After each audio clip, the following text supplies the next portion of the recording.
All right, ladies and gentlemen, welcome in. I'm sure most of you have already tuned in. The race is just getting ready to get going. We are under the pace laps. Just a quick little note, a couple of rule changes or slight rule changes. Single file restarts today as of right now. So we are going to be seeing single file just to try and keep the traffic down on this wet track. They don't want to get another COTA incident where people are just all over the place.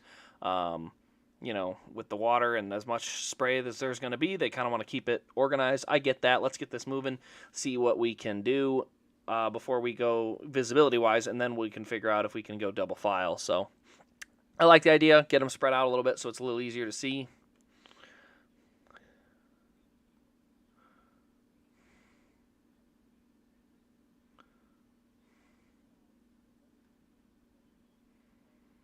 All right, not quite ready to go yet. Looks like they still got flashing lights. So they're going to run them a couple more laps under yellow to try and make sure that they can understand their grip level and kind of go moving around so they can know what it feels like.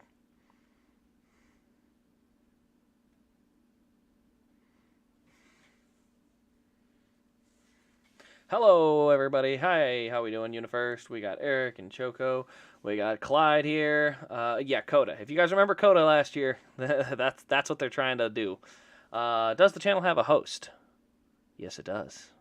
And he is finally here. Sorry, guys, it's been a little bit. Now, I had it set for 3 o'clock, but then all the lightning strikes kept happening, so I was just knocking out a bunch of diecast reviews for this week.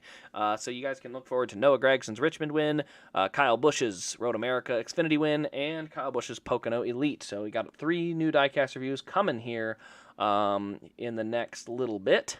So definitely be ready for that.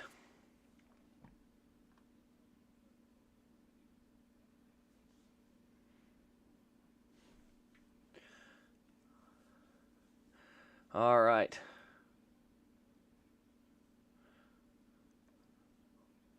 Let's see.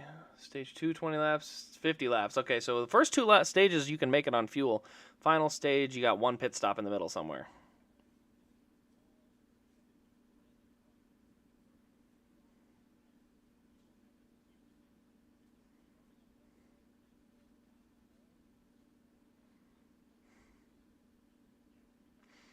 All right, still under yellow, so they're not quite ready to go yet. Elliott gonna win? I sure think so. He's good in the rain. He's also really, really good at just road course racing in general. Seems like he's got a really good car. So if it stays wet, I think he's got a good shot. If it goes dry, I think he's got an even better shot. So at the end of the day, I think it's gonna be he's got to be the favorite. Do I know what colors the playoff markings are going to be for Cup? I do not. I wouldn't mind keeping it at yellow.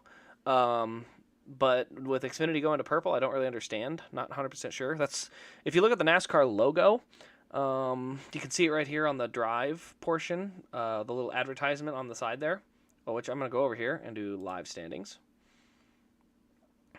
So live standings, if the race were just end as it is, there you have it.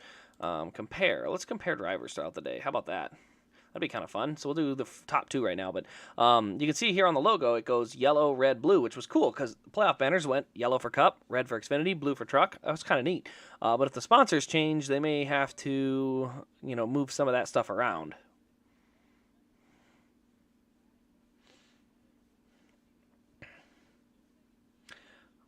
Harvick guy joining us. Well, here's the thing. I am actually a Chase Elliott guy, but I have a lot of Harvick guys in here. Clyde Ritter here. He's our mod. He is a big Harvick fan. Let's see who else was a big Harvick fan. I want to say it was KFC. I think was a pretty big Harvick fan. I don't think he's in here right now, but the guy that does MMCS Cup Series, the stop motions, he's a Harvick fan. So we got some Harvick fans in here.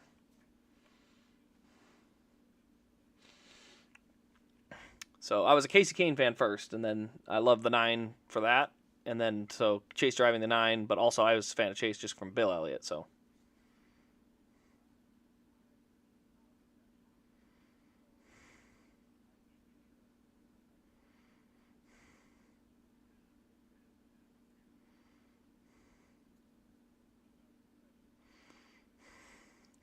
Kyle Larson just said he wasn't a professional.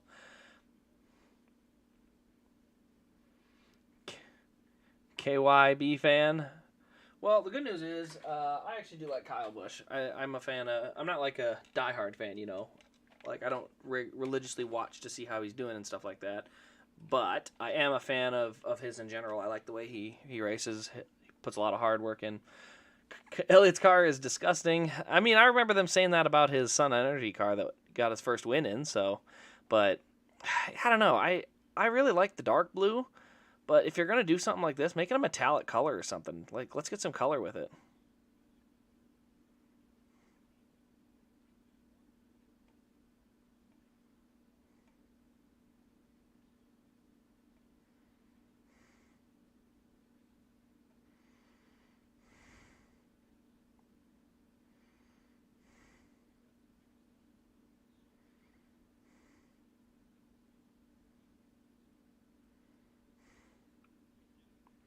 Think Elliott will win today. Roval, Martinsville.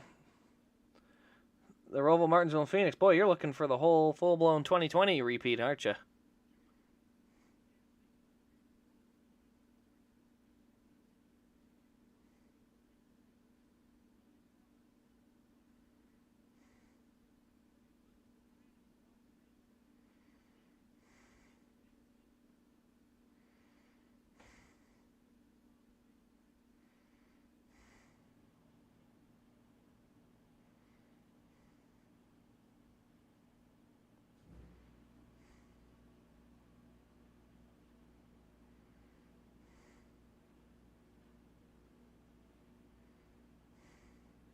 All right, so it looks like we are not ready to go. Looks like we're going to bring them back down and park them.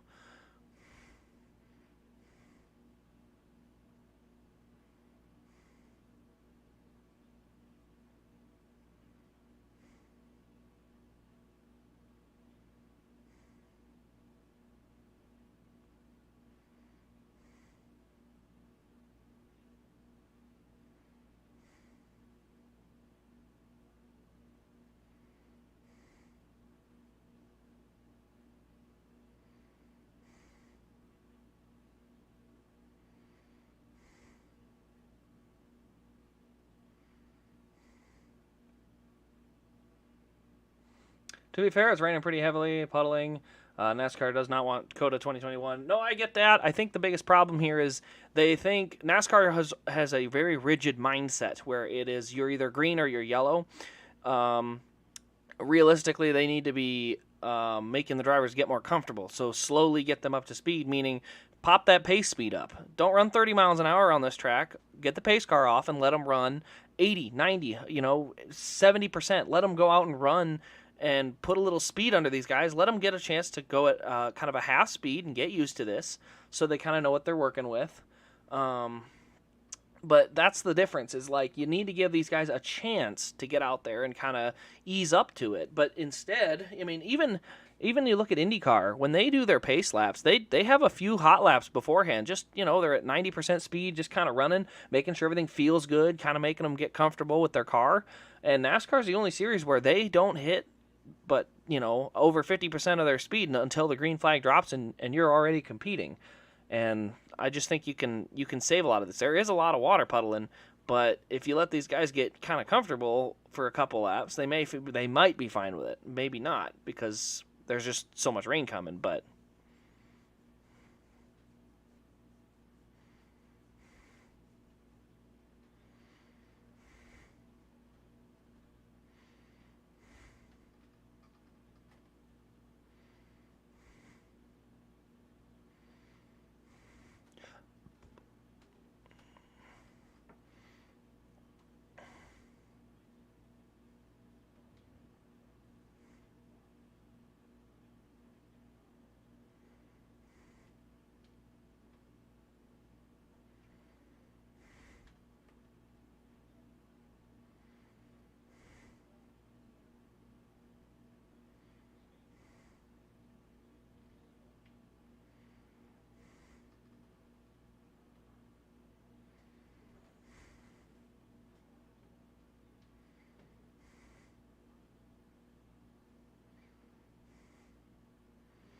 see, they shouldn't be doing that. These guys should be running, not necessarily running and wasting laps, but I mean, yeah, it's just the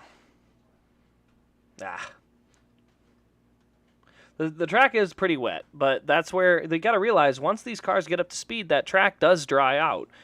A bunch of cars running across it spits that water up in the air and throws it around. And I get it, that there's a lot on there to start. That's why if you ease them up to speed, they might be able to get this thing clean enough and keep it clean enough to keep running. So, it's mostly just that. If you can kind of, I'm going to turn my volume down, but if you can get it so that these guys feel comfortable getting going at a half speed or a 3/4 speed, that just gives them a hand. Like I said, they go from pace speed where they're not hardly moving straight up to full speed. I don't like that. I couldn't help but notice that Elliott is wearing a Napa helmet from early last year or early 20 today. I thought he was running his Napa, what do they call it, the Napa Blue Pearl or something. 26 days until Xfinity race at Bristol. I am excited. I'm going to that race. I have actually pit passes for that day, so I'll be down on the infield, getting to do some experience stuff down there, and should be a fun time.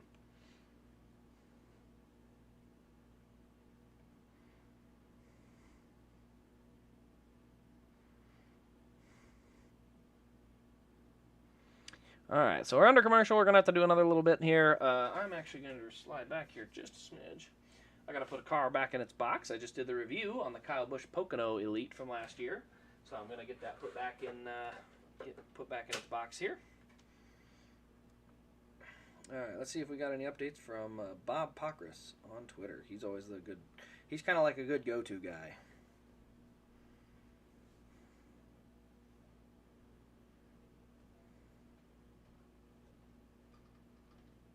So it sounds like once the rain passes, they could be out to pretty dry or pretty bright and sunny track right after that. So it may not take much for that to get moved around or to that.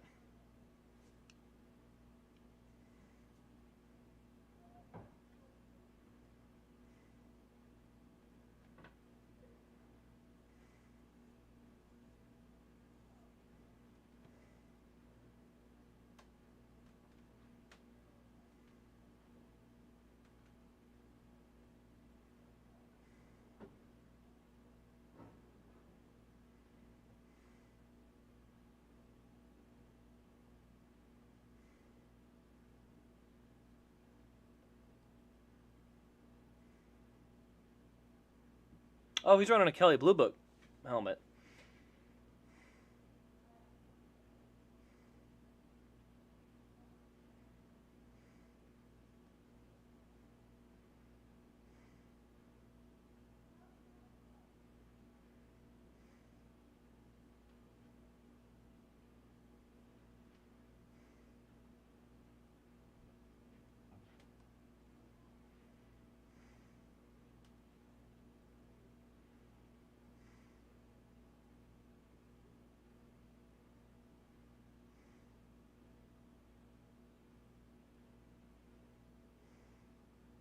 All right, so got a number of issues, it looks like. We've got a windshield wiper that went bad. We've got Elliott having radio issues. Not sure if it's water, helmet. They're not sure. They're kind of working on it. This is another example, though, of why I don't like how fast they try to get these things rolling. Like, let these guys get in their cars 2 hours before a race, fire them up, get all their radios checked, make sure everything's working good. Because to me, it just seems weird that you're just gonna hit the start button and everything's gonna work perfect. And if something doesn't work perfect, oh boy, you may not get to race today. Like, there's too much money and sponsors and work that goes into these cars to not give them an accurate amount of time to make sure their stuff's ready to roll. Cause the radio issues? Not sure. It could be water. It could be just a bad radio. Could be a bad connection. Could be water in the connection. So they got to check.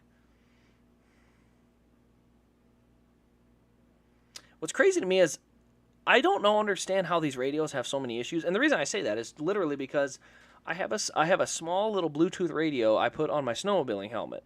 And this goes through, rain, sleet, snow, the whole thing. Like, it's through all the weather conditions. And I've never had an issue with them. My speakers always work. My microphone always works. Sometimes you run into a slight issue here or there. But, like, these are, so much more expensive race cars and radios and all this stuff, and like they have way more problems. I don't know.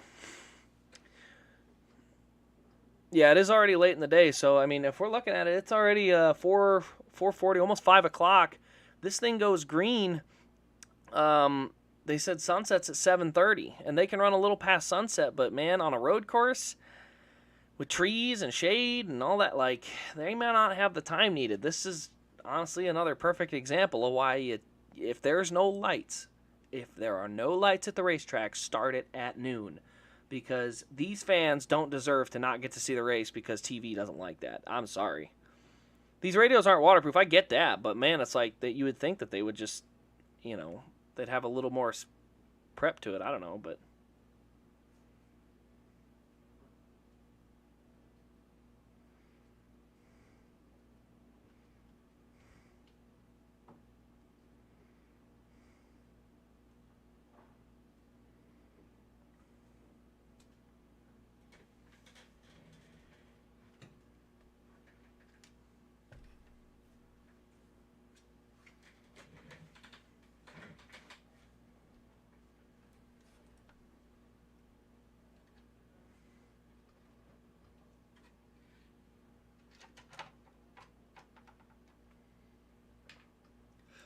all right, looks like they are fixing the windshield wiper for Spire.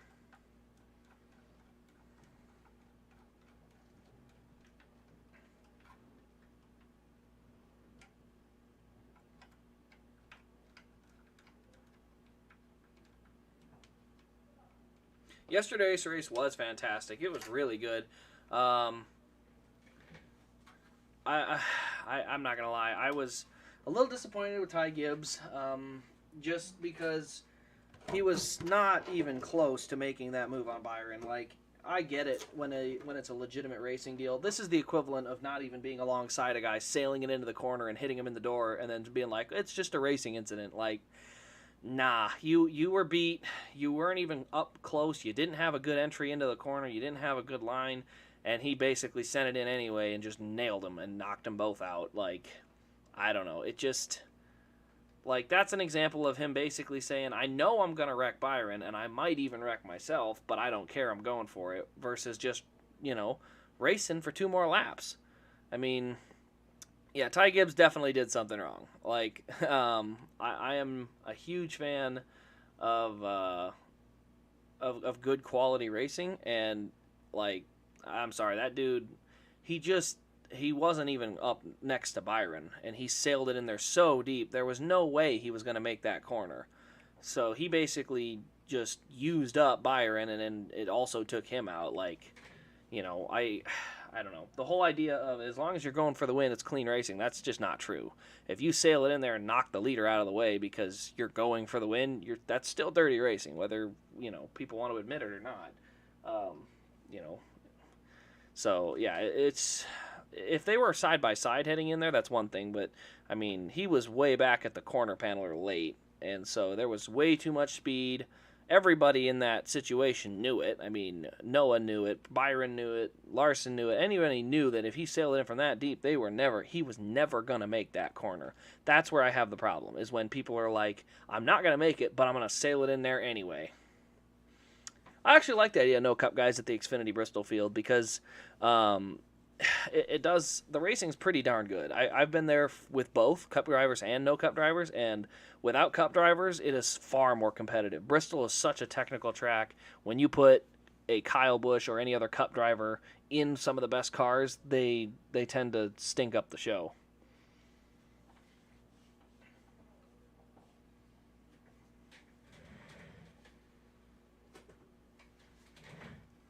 Ooh, that's a lot of water they're moving.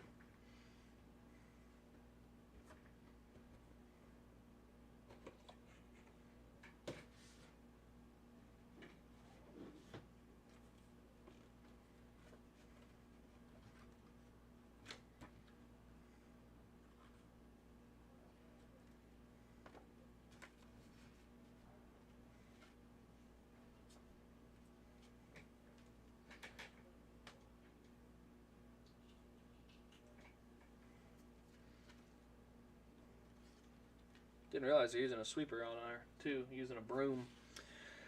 Oh, man, I really wish they could get this going. It's getting tight on conditions. They're going to have to make sure they may as well, honestly, right now, say they're not going to do stage yellows. I'd be totally okay with that. No stage yellows. We need to keep this race moving if we're going to get it in by dark, and we can't throw extra cautions. Dude, I would be so happy.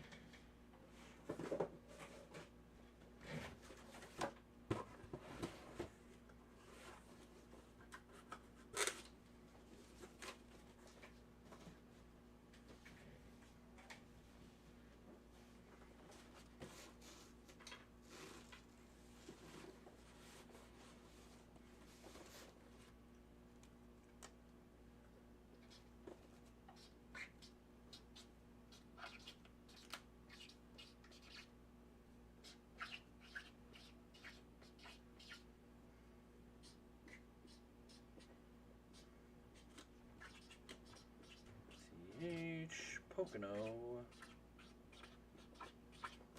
Alright. Those two are ready for a new home. Okay, well, dang. No issue with completing the race if there weren't stage yellows, and each one will be 10 minutes minimum. Yeah, it'll be 10 minutes minimum for that yellow. So that's why I just say at this point, we're going to end the stages at their regular scheduled distance, and then you can pit when you pit. So I'm good with that. Because, yeah, it's like they need to get this thing going. I mean, they're getting close to 5 o'clock out there, and when they get to 5 o'clock, that's a 2.5 hour window. It can be done, but excuse me. It can be done, but they need to get rid of them stage yellows if they have a shot at it.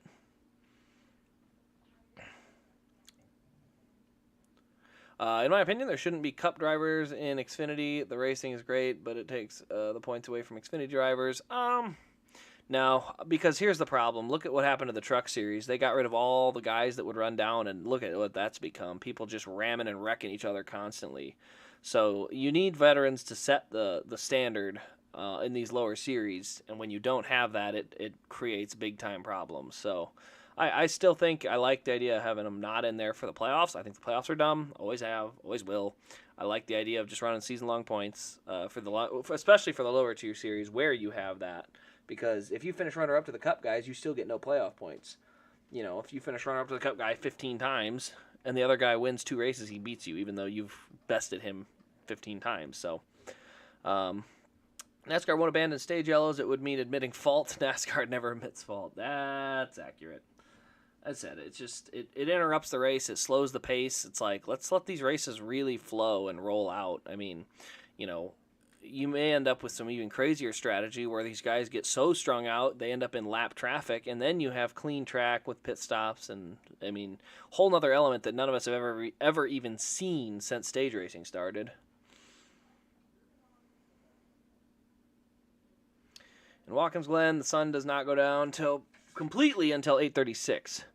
So they still have a shot, but I just think it's, if you can speed it up by guaranteeing 2 yellows won't come out today, I am on board. Or better yet, when those yellows come out, you're pitting on the very next lap and you're going green the lap after that. Everybody pits on the same lap, so it's a caution. They come around, they pit, they come around again, and they go in green. Like, let's keep the show moving. Yeah, TV thinks they need a commercial window, but then they throw us to commercial after 4 laps of green flag racing. So, I don't know. I don't buy that crap anymore. TV just complains and whines too much. They're like, the sport needed more commercial breaks. And I'm sitting there like, every single race this year, when the thing went green, 5 laps into the race at Charlotte, we're under commercial. 8 laps into Bristol, we're in commercial. Like, I'm sorry. When you're cutting to commercial 5 to 10 laps into the race, I don't want to hear crap about not having, windows. Has Elliott got his second Napa helmet of the year? I haven't seen it yet. Oh, $20 for that. Add 2 zeros. No, it actually might need more than 2 zeros. Yeah, that one might not. That one ain't going nowhere. I feel like you'd be more happy if you could have the Harvick Coke 600 from 2011. That seems like one you'd be more interested in. Yeah, they could have lights at Daytona. Honestly, I'd be on board with a night Daytona road course race. Or Charlotte. Like, get the road course lit and have a night race on a road course. Like, that's completely unique. I think that'd be cool. Could say that for Dega. It's too large. I like Talladega, but I'm not. I don't know. Best way to put it is I'm not a huge fan of Daytona Talladega races anyway. I think Atlanta actually provides a better racing product than those two. Those two are just utter crapshoots. Where Atlanta, you still have to get lucky, but you can have a lot more. You don't get shuffled out of line and go all the way to the back at Atlanta. You fall back 2-3 rows and then regather yourself and make another run at it. You have to position yourself better. Like Atlanta, you don't go from last to first in 12 laps. You have to work your way up there, and I do like that.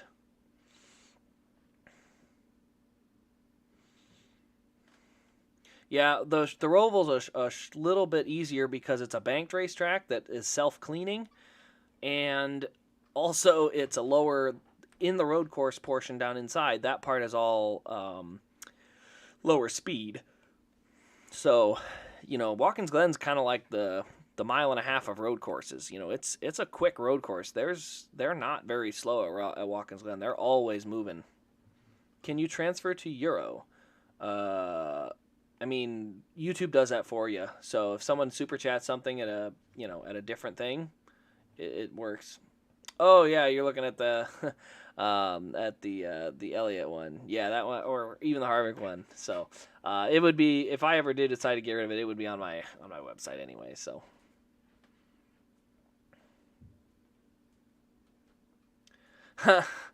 Last week's race at Richmond as well as Michigan were both fluke wins by one of my least favorite and top 5 hated drivers. Oh boy, I don't know about that. Michigan, I would say, is much more fluky than Richmond, because Michigan took literally all the Toyotas wrecking each other out, a perfectly timed yellow while he was on pit road. Like, I'd say Michigan was definitely more fluky than Richmond. Atlanta's too narrow, in my opinion, to be a good plate track. I didn't say it was a good plate track. I said it was a good track. I think it puts on better racing than the Talladega and Daytona races. Oh wow, we're going to a whole nother show now. So they don't want to race in the rain because it's not raining that hard now. Okay. Interesting. How much would you sell me the Coke 600 and Martinsville together? That's a good question. That's a really good one. Let's see here. Do they not understand the cars on the track are the best way to get rid of the water? Yes, they don't understand that because NASCAR doesn't do things smart. It's unsafe. Not really. Like I said, the rain has let up. So the whole point was when the rain is coming too quickly, it puddles. But if the rain is sprinkling like it is now, they should be running. Like I said, ease them up to speed would work, but... Oh, pounds, not euros. Yeah, sorry, I've never actually traveled outside the States yet. I want to at some point, but I'm not sure where I want to go. Probably want to go see a race somewhere, I would think. Maybe I'll go to Australia to see the sprint cars.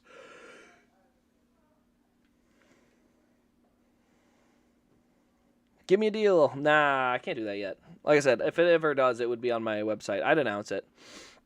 Because those are 2 rare cars. The Martinsville's not quite as rare. That one's a little easier, but that Coke 600 Elites, that's a tough one to find. Let's see, just strap a leaf blowers to the cars and let them race. Honestly, right now they're uncovering them, so they should be ready to roll, I would think. Like I said, the rain stopped, so they could honestly just clear a couple puddles and get going. Like, the cars will dry this sucker off faster than most of the other stuff. That much traffic will do it. Wait, if Elliott finishes within the top 30 and passes post-race inspection, he wins the regular season title? Yeah, he just needs to literally score 5 points. So if he even gets top 5 in stage 1 he and passes post-race, he's got it. And I shouldn't even say that. If Blaney doesn't win today, he still gets it.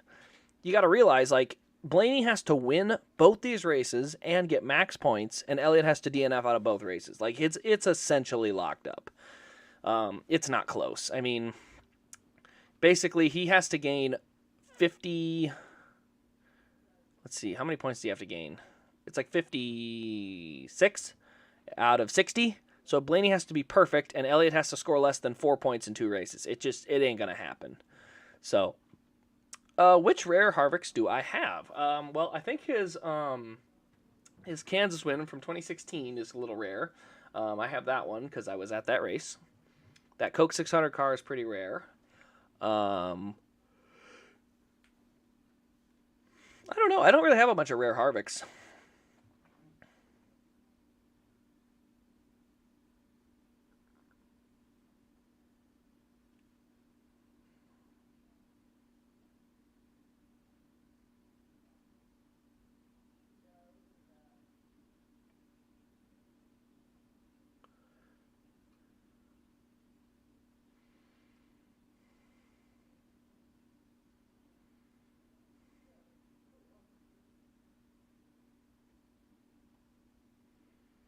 Talking about an air system.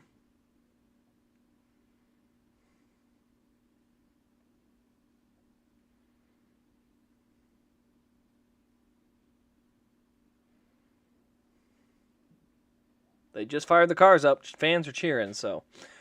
Oh. Blaney Dent Wizard. Actually, that Blaney Dent Wizard win was pretty cool. That Talladega one.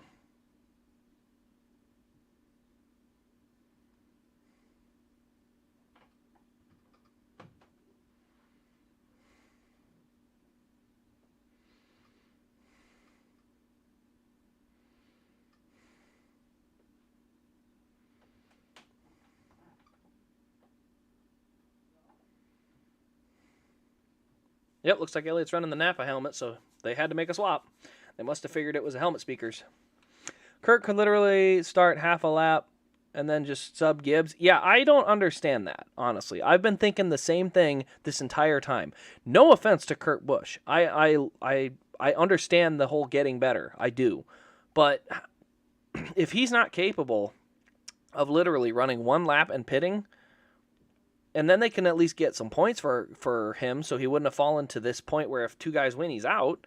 I just couldn't figure that out because they used to do it all the time. A guy would run one lap, he'd pit, and then he'd hop out of the car.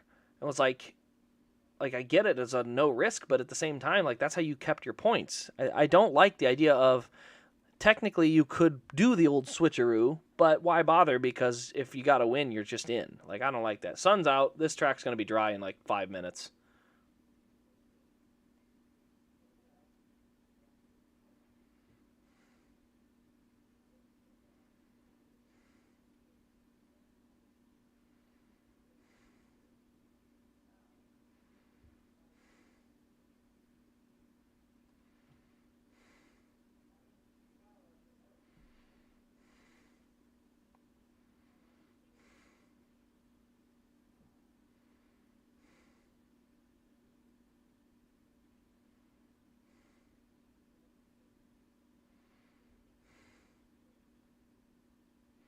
All right, so it sounds like they're already trying to figure out if they want to go to slicks. Post-concussion syndrome, let's see. Concussions are no joke. My mom had, let's see here. There it is. My mom had a chronic recurring migraines for the past 4.5 years. Post-concussion, loud noises are the worst. I understand why Kurt can't even run one lap. I mean, again, my thing is more just to do with when it comes to the point situation. You know, I don't want to say he can't run a lap. It's more of a, like, if it's that bad, does he need to just sit the rest of the year out is the thing, you know. Yeah, the sun's now out, so this track is going to dry so quickly.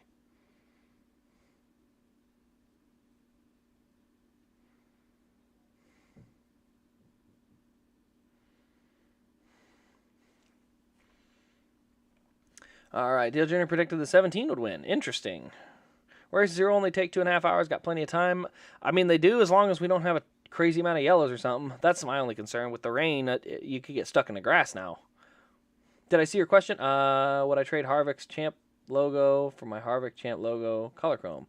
Probably not, because I like the set I got. I got the all ARC, and they're all logo on the roof, and that's it. I like it. If anything, someday I may get rid of that whole set. I may just not have the one with the logo on the roof, and I'll just get the standard 1/64th of the champion winning car. So I've thought of that, but I'm still not sure.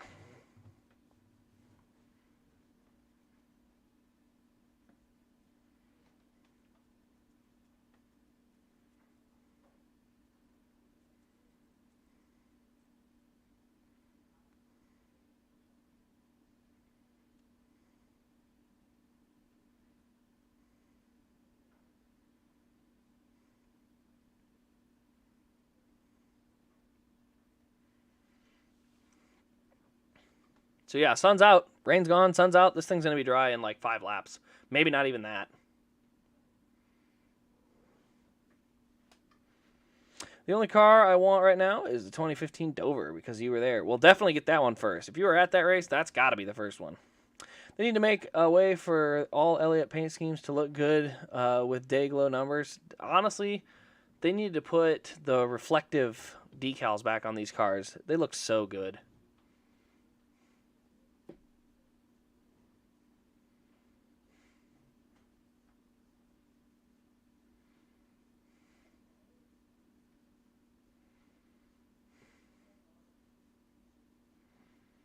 So, yep, the cars are out, so we're still waiting.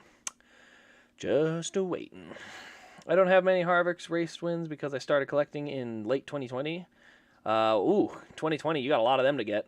Good news is I will have a lot of my Harvick's available as time goes on, so I'm going to be kind of not selling all my Harvick's, but just certain ones especially. Like 2020, he won a bunch of races, his Michigan set, a lot of them types of things.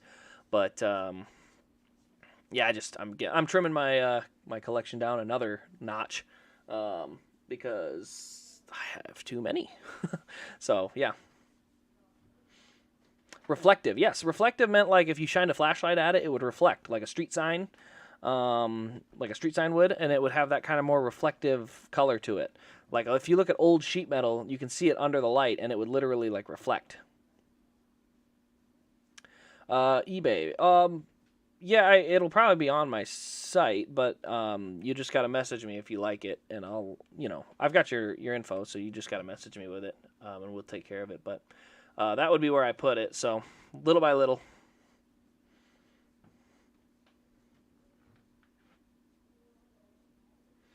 He covered the camera for 1 second. And now everyone says he cheated. He did cheat. You can't cover the camera. That's cheating.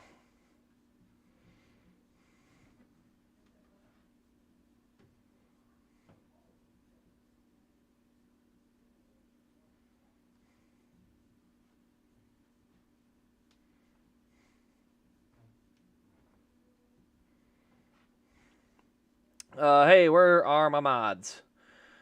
Look who's here again. God, I don't understand how they always get here. I mean, seriously, there's not even that many people. Go bother people that have thousands of viewers. I only have 30, or actually 20. I only have 20 viewers. Like, leave us alone. Leave us alone. We're good people. All right. Well, we're back under yellow, so we're still waiting.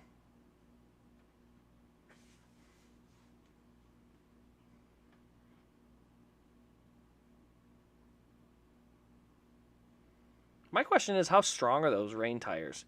Because the way they're designed, I wonder if you could run it on a street car.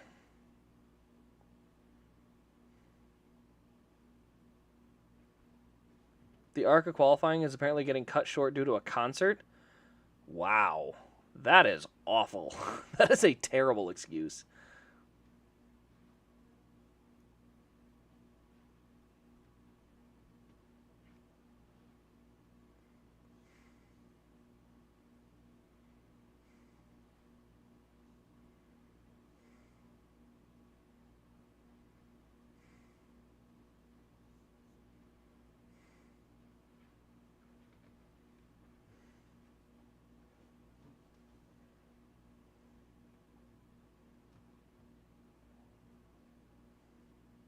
The bot came back. I think I got it, didn't I?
Oh, wow.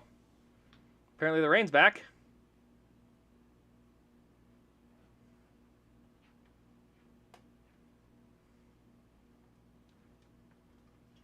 Yeah, the cameras for onboards are useless, so please just get rid of that.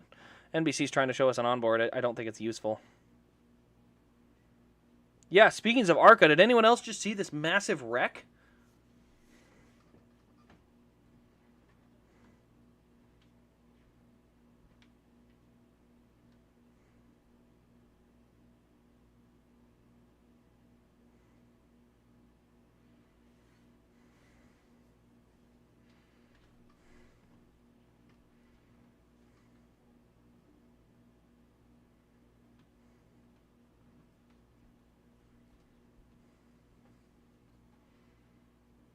All right, we are green. Single file going down the front stretch. Sun's back down, so there's still a little bit of water.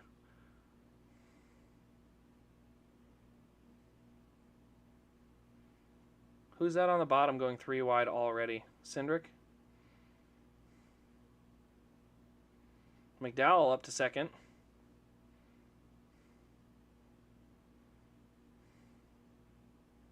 But Larson's still battling, so we got some good battling going. Honestly, not bad. You know, for a good start for most of these guys.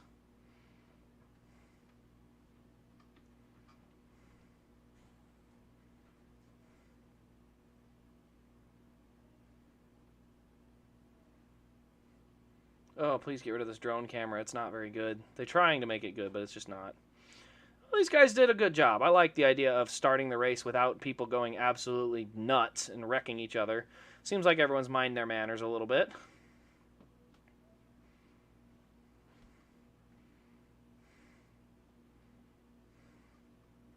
One car doing the stop and go.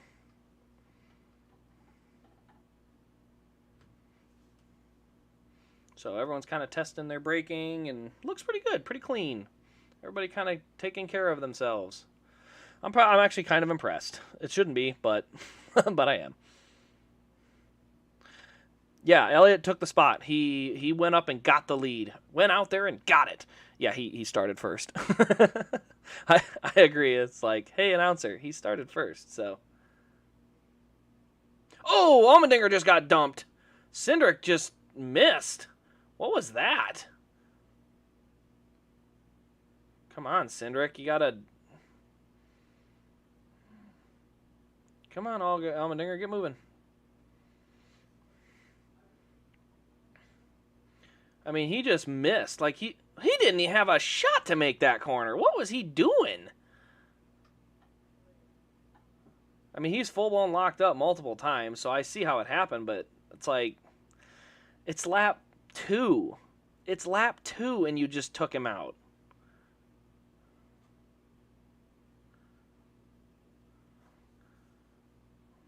Well, so AJ is at the tail of the field with Almirola now, so I guess we'll see how that works. All right, let's look at our scoring monitor. It looks like the last lap, 88.5, 88.2 was kind of the lap times, but look at the difference here.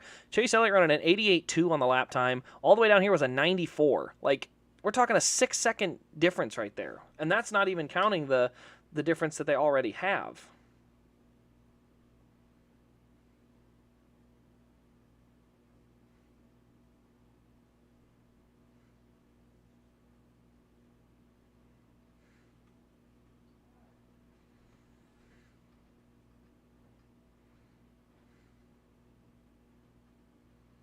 Third place, Reddick is coming. All right, so watching these guys, it's pretty interesting to watch these guys race in the rain right now. They're kind of wiggling all over the place.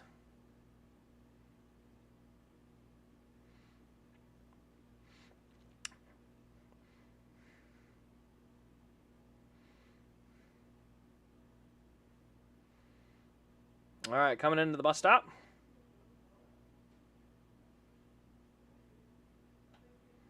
So Larson is back up. He has caught McDowell. So McDowell, Larson, and Reddick all right with each other. Just a tire lockup. Yeah, it was a tire lockup, but he got in so deep. That was more where it kind of surprised me. Is like, I mean, he wasn't even close to making that corner. Like, he didn't just lock up and slide a little bit. He slid badly.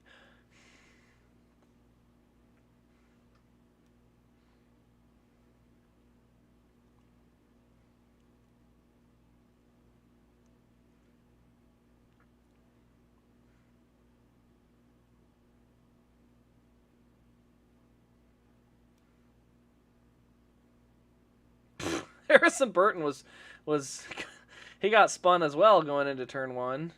And it was literally, he was facing the wrong direction before they even got to the corner. Like, his back end was already pointed to the infield.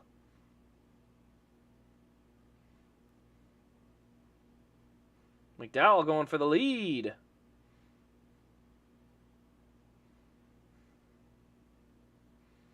So Michael McDowell has gotten the lead, but they're still battling a little bit.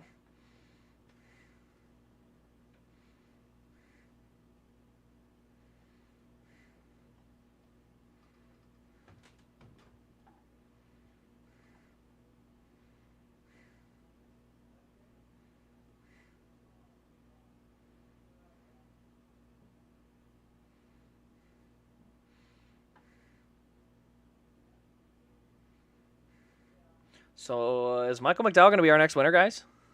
Michael McDowell is our leader. Chase Elliott's running with his visor up, I just realized.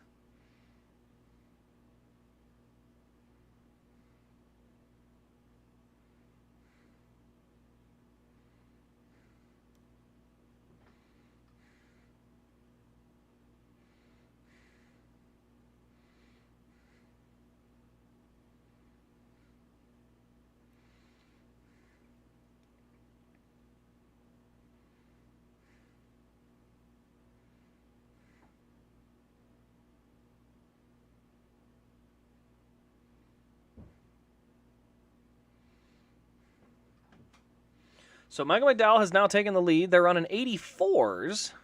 So the pace has come down quite a bit. We're 4 seconds faster than when we started the race. So the track is drying. You're seeing a lot less spray off these cars.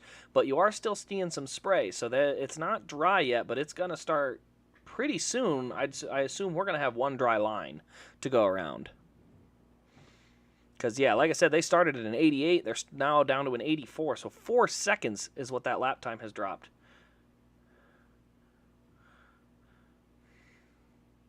Oh, man. Justin Haley's putting the dries on already. Oh, no, sorry. Window net came off on the 31. So the 31 window net issue.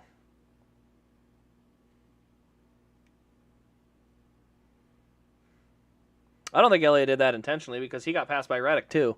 I think he just basically, wasn't as fast. I mean, they got up there and straight up passed him. And, I mean, Reddick and McDowell are wheeling it right now.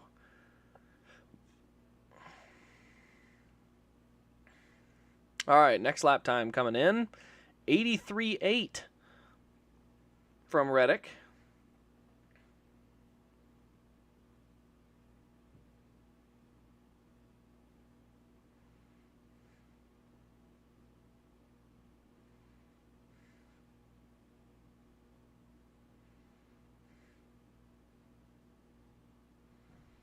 I mean, the gap is pretty big right now. Right now you have, I mean, a pretty big gap considering it's only 6 laps into the race between the guys at the front and the guys at the back. It's spreading out pretty quick.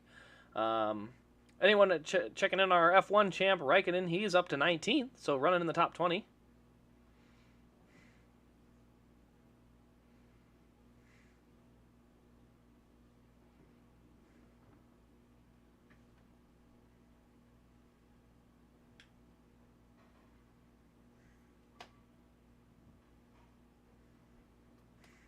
All right, I'm seeing this track starting to look a little dry.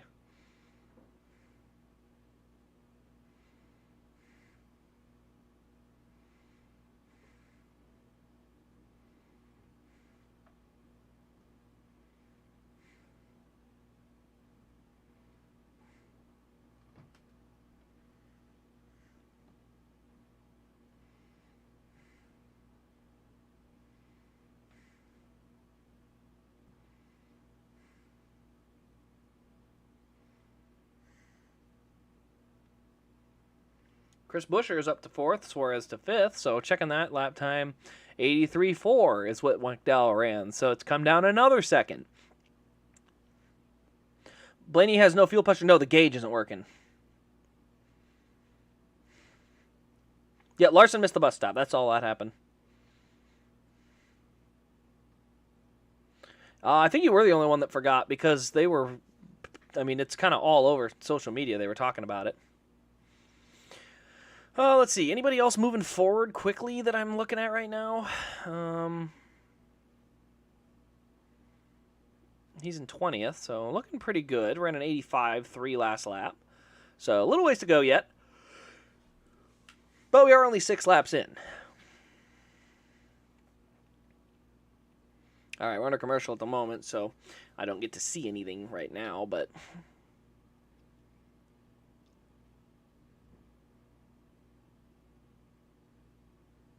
All right, 82. So, yeah, they're getting faster and faster.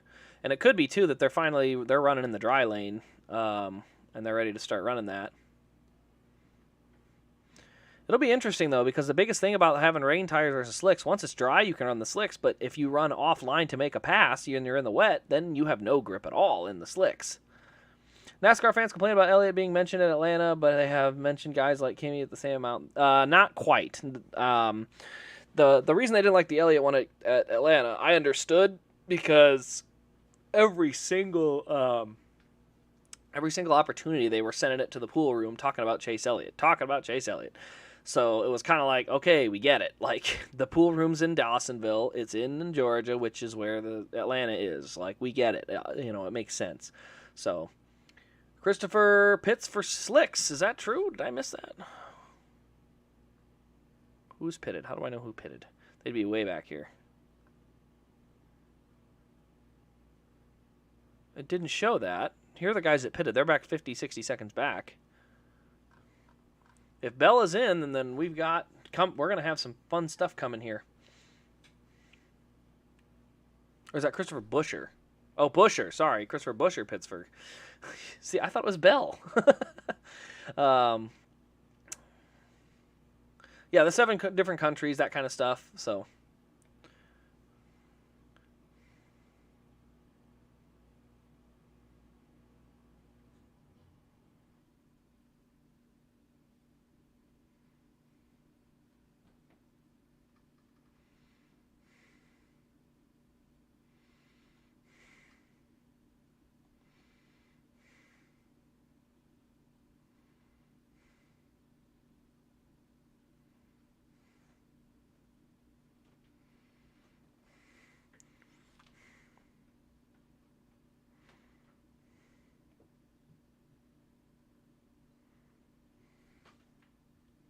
All right, so we're going to have to keep our eye on Buescher and Briscoe. Those are the 2 we saw so far that have the dry slicks.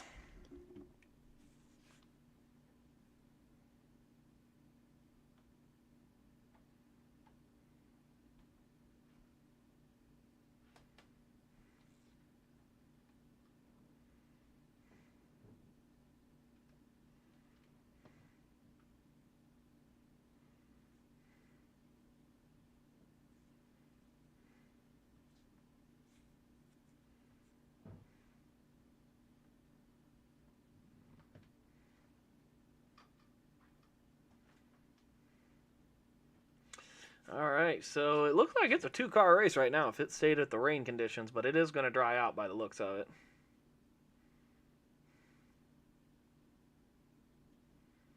Logano is now in.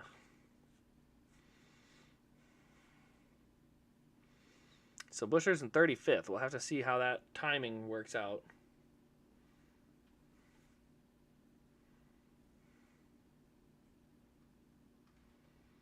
All right, 22 is getting some slicks.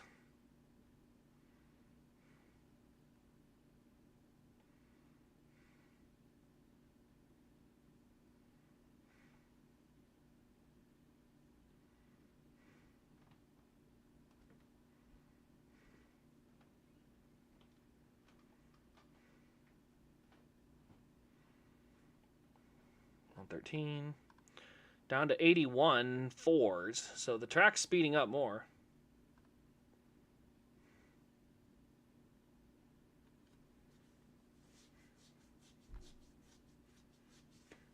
Oh, so they're running to a fuel window.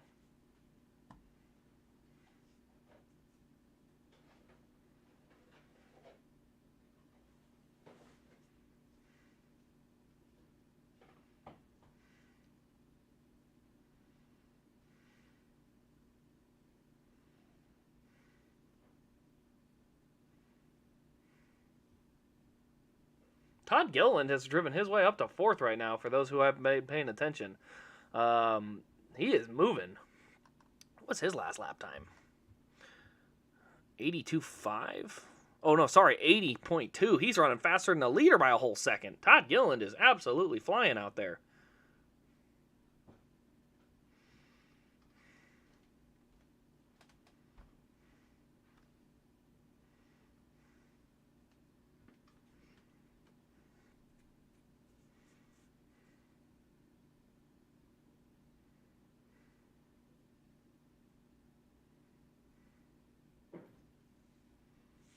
Truex is in. So, yeah, we got guys coming in. This is going to be an interesting race.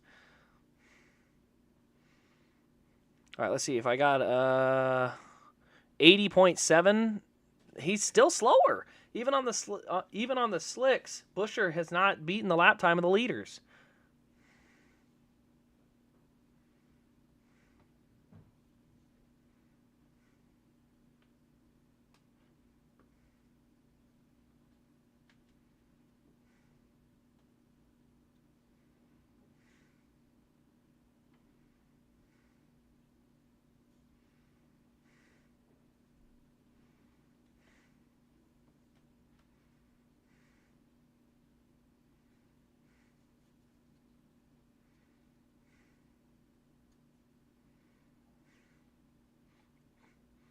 Hey, TV finally noticed.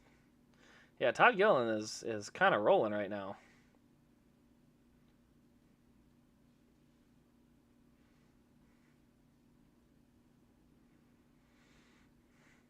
So, yeah, trying to figure out what they're trying to make it to.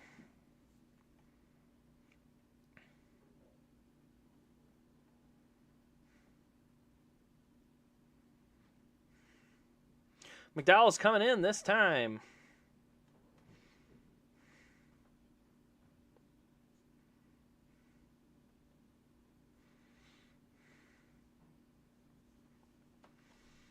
Okay, so Reddick's going to go an extra lap. Buescher ran a 77. Okay, yeah, that pace is better now. That's a big deal. That's 3 seconds faster.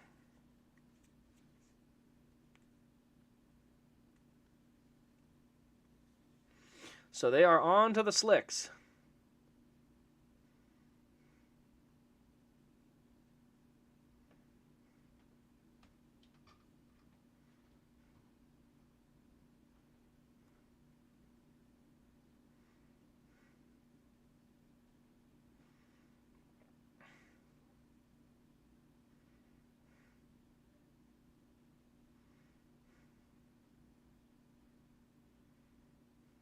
McDowell just barely beat him off pit road. So McDowell just comes out of pit road, but Briscoe has a full head of steam coming up the S's.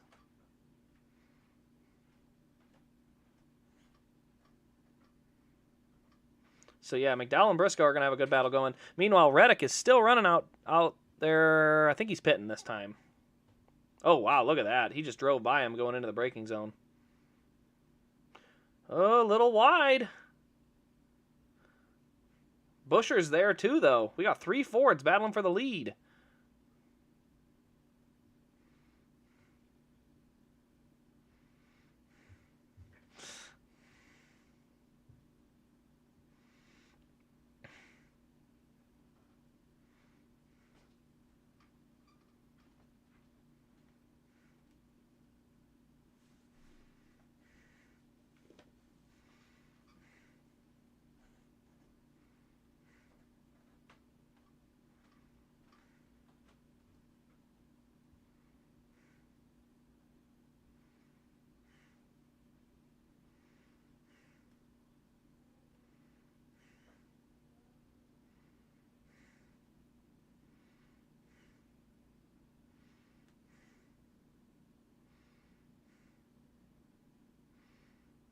Oh, Reddick just put a huge block on Briscoe coming off a pit road.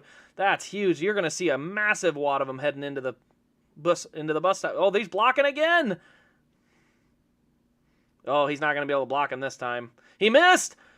The 8 just missed the bus stop. He tried too hard to block 3 different lanes, and he ended up having to stop and go, and that's going to cost him dearly. It's aggressive, but That's what it's going to end up doing. So Bowman's on old tires. He just got blown by, if you guys could see that. It looks like Elliott is also on old tires. I'm not sure what they're doing, if they're trying to make it to a fuel window.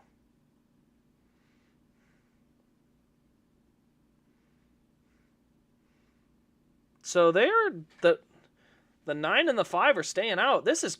Oh, don't go to commercial right now, guys. Oh, that's terrible. This is some of the most interesting parts of the race. The strategy is insane. Right now, we have to find out why in the world are the 9 and the 5 staying out. Chances are they're staying out because they're trying to hit a fuel window, which I would love to know about because apparently the broadcast hasn't figured it out yet. So I'm watching this. The battle for the lead, what will be the lead between Briscoe and McDowell, is great. And then you also have what's this off strategy that these 3 or 4 or 5 guys that have stayed out, what strategy are they playing? Oh, so much good stuff going on here. I think Elliott is trying to claim the regular season title early. He's already basically got it. Like I said, Blaney has to max his points. 2 straight races. He has to win both stages and the race 2 weeks in a row. It ain't going to happen. It's already locked up. What a great battle we had going, though. All right, let's see here. Is that Stenhouse running up there? I think it is. So Stenhouse is currently running in 2nd position. And chances are by the next lap, Elliott will get past. But again, he's closer to that fuel window that they need to get to. Because Burton just got blown by. Actually, Burton just went a lap down. Look at this battle for the lead. They are just going at each other. This is great. I love it.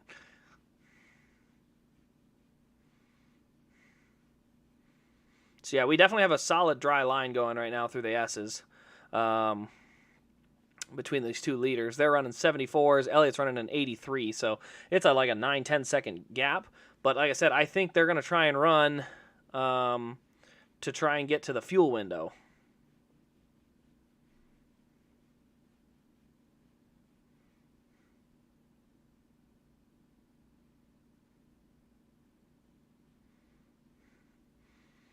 So there goes that now for the lead. Elliott has been passed by Briscoe and McDowell coming through that corner there. 5 to go. I'm not sure if he's coming this time or if he's going to come in the next lap or so. I mean, if he's in the fuel window, let's see. 35 is 70. So 70 to go. He's got to get to about lap 20. Lap 20. He's got to get 4 more laps out of these. It ain't going to be worth it. You're going to lose so much time. You almost have to pit this time by, don't you? No, they're going to... Yeah, I think he's coming. No, he's not. They're leaving him out there. Oh, wow. I don't know what this strategy is.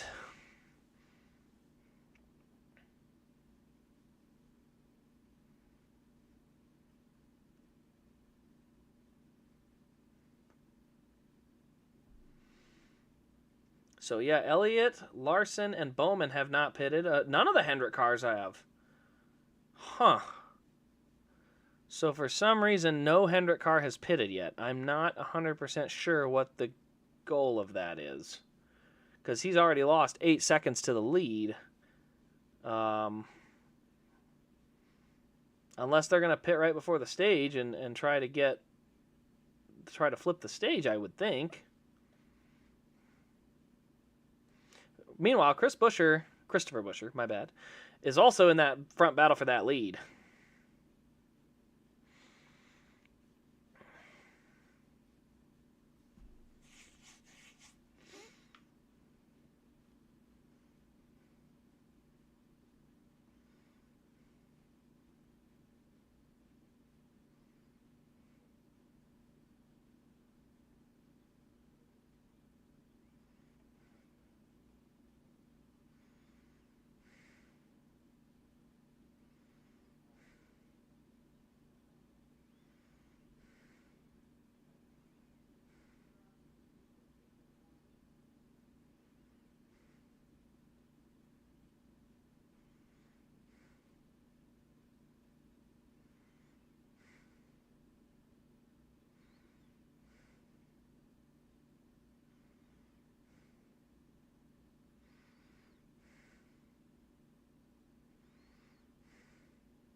Huh. So yeah, apparently they just tried to stretch the fuel window, but like I said, they got passed by guys that pitted. You know, I mean, Michael McDowell pitted from in front of him and went back past him, so I don't know that he really gained anything.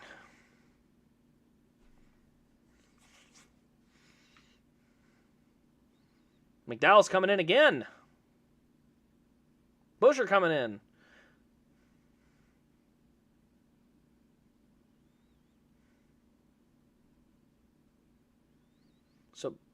So Briscoe is going to take the stage win. Oh, wow. Byron almost got lapped. That said, I do not like that strategy call. I think they should have come in a lot earlier for those tires. So nobody's flipping the stage except, Cindric for too fast exiting. So the guys that are flipping the stage is only going to be McDowell and Busher. They're the only two who can flip the stage. So all of a sudden that Hendrick strategy is going to work out because everyone else is going to have to stay out at the stage. Or sorry, they're going to have to pit at the stage, and you're going to see McDowell, Busher, Elliott. Cindric has a penalty, so he's going to have to either pass through or go to the back, and Larson. So, man, Byron losing that lap is huge because he's going to be a top 10 car if he can get past Briscoe. So Byron absolutely has to go after Briscoe right now.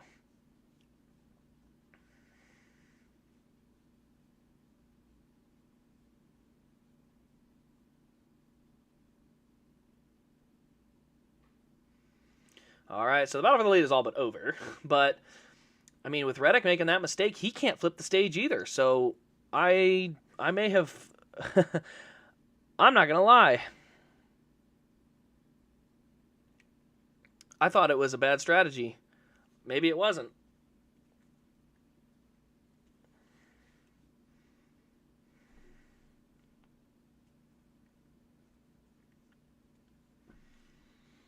How many cars are a lap down? Ooh, not that many, actually. So a few cars have lost a lap. Very interesting. Said Byron absolutely needs to be charging at trying to catch Briscoe.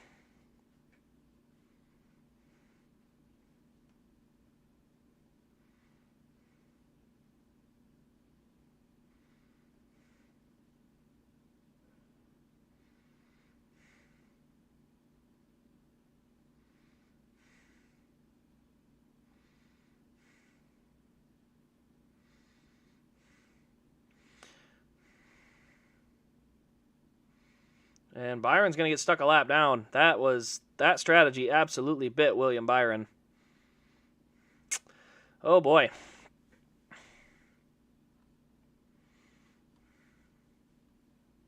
$73.8, $73.2, $72.9. So yeah, it looks like this track's going to be pretty much dry from here on out for the end of the race.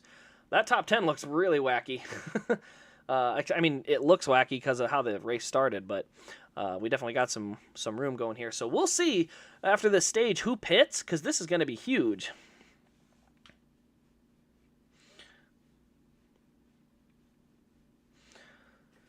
So I like the two-stop strategy, but like I said, he stopped from 10 seconds back of the leaders. The only thing that really saved him was the fact that nobody else tried to pit right before the stage there, like McDowell did and Busher did, but Briscoe, he's going to, I shouldn't say the back, but because so few cars were able to get to that pit road, they're actually going to probably jump him. So as far as I know, the only cars that are going to be able to stay out and stay on the lead lap are going to be it's going to be Bowman, it's going to be Larson, it's going to be Elliott, it's going to be Busher, and it's going to be McDowell. Those 5 cars should be good to make it. So those 5 won't pit. I assume most others will, but I guess we'll see when they come back. So I'm going to take a pit stop for myself, and I'll be right back, and we'll go to the rest of the race here.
Alrighty.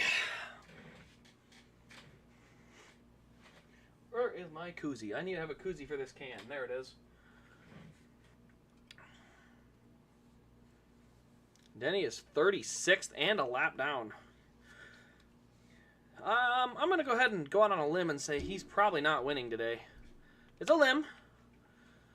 But, all right, let's get back to this race, see if we can get some pit stops going. All right, let's see.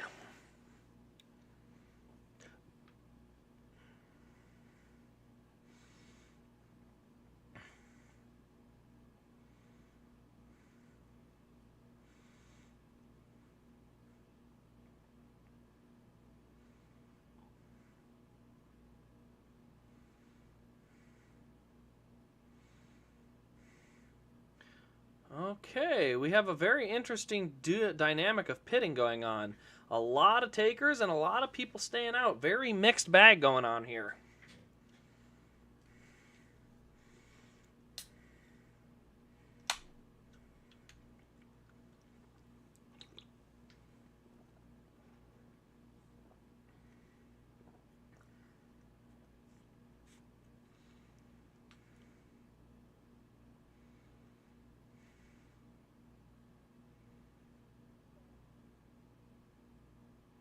Guys, the pit stops aren't even done. You're going back to commercial again?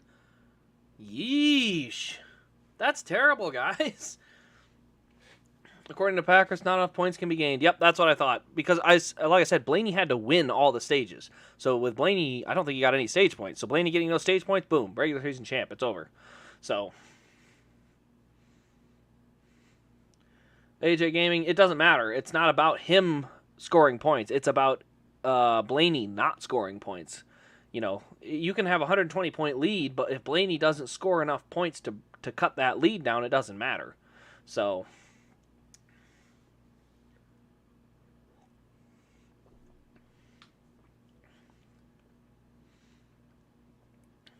I think they are wearing clear visors. I see why, though. It's in the rain.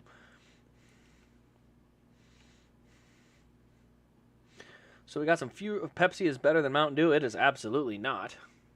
I mean, they're the same company, so it's not like it's that big of a rivalry. It's the Coke Pepsi one that's a bigger rivalry. I was a fan of Harvick ever since 2011 Coke 600. I got hooked ever since. That was a weird day.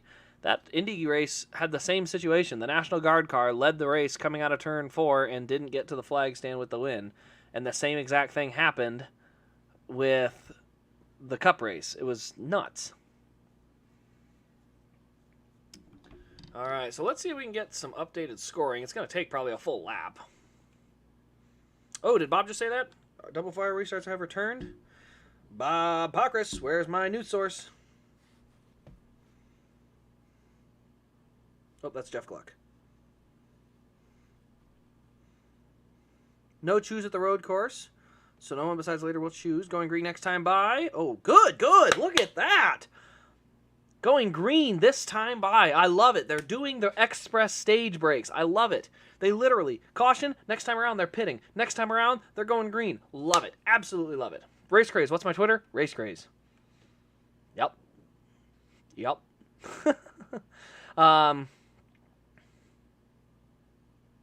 Except the winner of the 2011 Coke 600 didn't die because of IndyCar's stupidity. I don't know if it was really IndyCar's stupidity.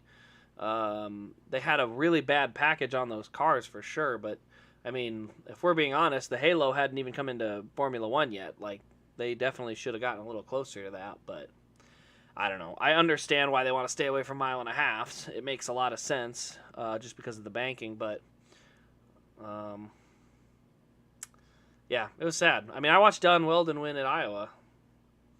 Oh, okay, guys, so here we go. We're going green. And if you look at the running order, it's all sorts of shook up. A lot of guys stayed out. A lot of them. Briscoe's not even in the top 20. That tells you how many cars stayed out. So we've got all sorts of craziness coming our way.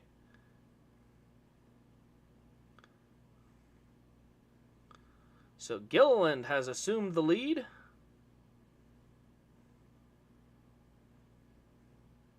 So Gilliland away with the lead.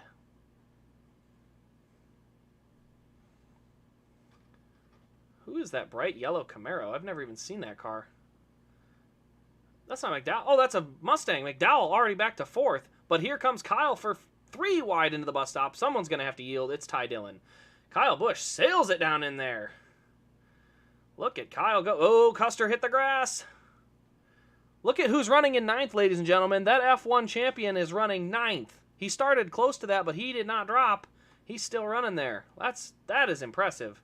LaJoy running in 6th. We got a lot of impressive runs going right now.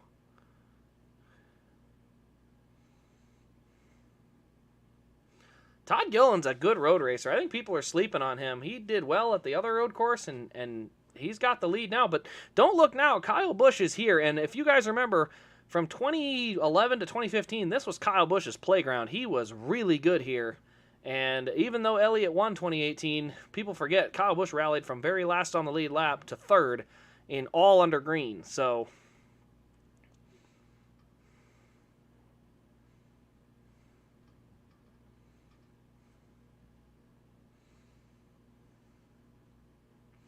look at that. I love that 91 car too. I like the bright yellow numbers.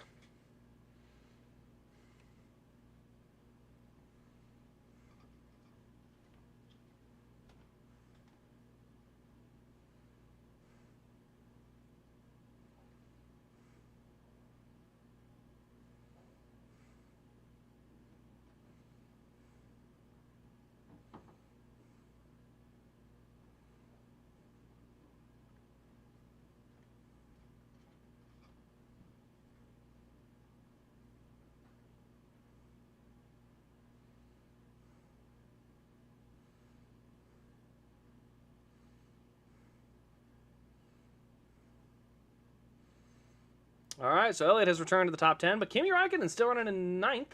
LaJoy in 7th. Joey Hand 6th. Ty Dillon 5th. We got a lot of just surprises to the front of the field. Custer's in the top 10. That shouldn't be a surprise, but it kind of is. So very impressive.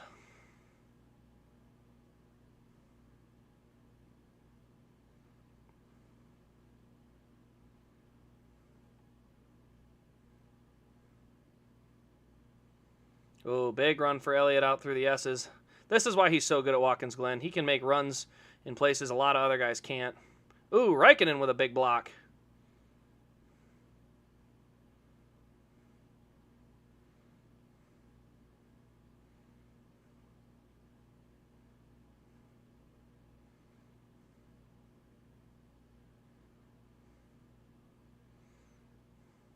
And Elliott clears Räikkönen, but wow, good battle.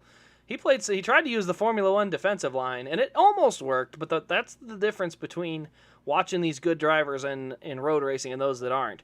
That's something I've been watching Elliott do for years, is he uses putting guys offline in one corner to set them up 2 corners later.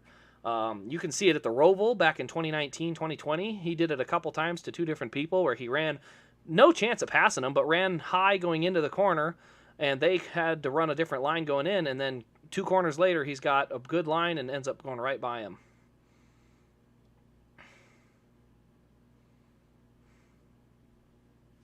So, like right now, you just saw him lose a bunch of ground if you're watching TV to Custer. I bet by the time they get to the bus stop, they're side by side because he uses that to set up his S's, which is just weird.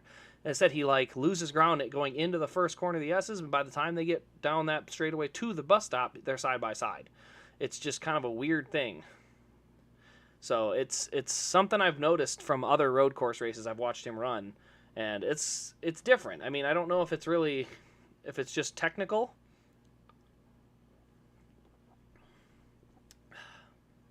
Yep, he's by Custer. I don't know when he passed him, but throughout the bus stop or carousel, he has now passed Cole Custer. So, by the way, the front runners are not getting away. That's something that's new. Usually they kind of run away. So, for those wondering, the progress so far of Chase Briscoe, nothing. Chase Briscoe is currently 29th.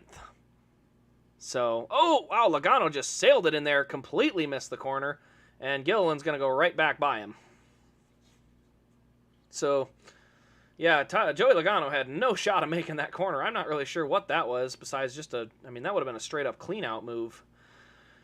I'm glad he didn't, but that's the type of stuff that drives me nuts. It's like, what are you doing? You going to clean him out on lap 28 for the lead? All right, Kyle's going to go in. He's not going to get there. Going into the bus stop.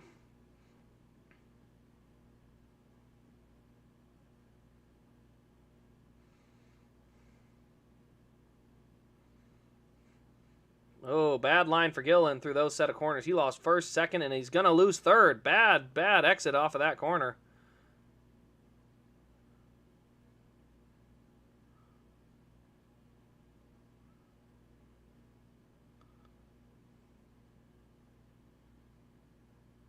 Broken axle for the 38.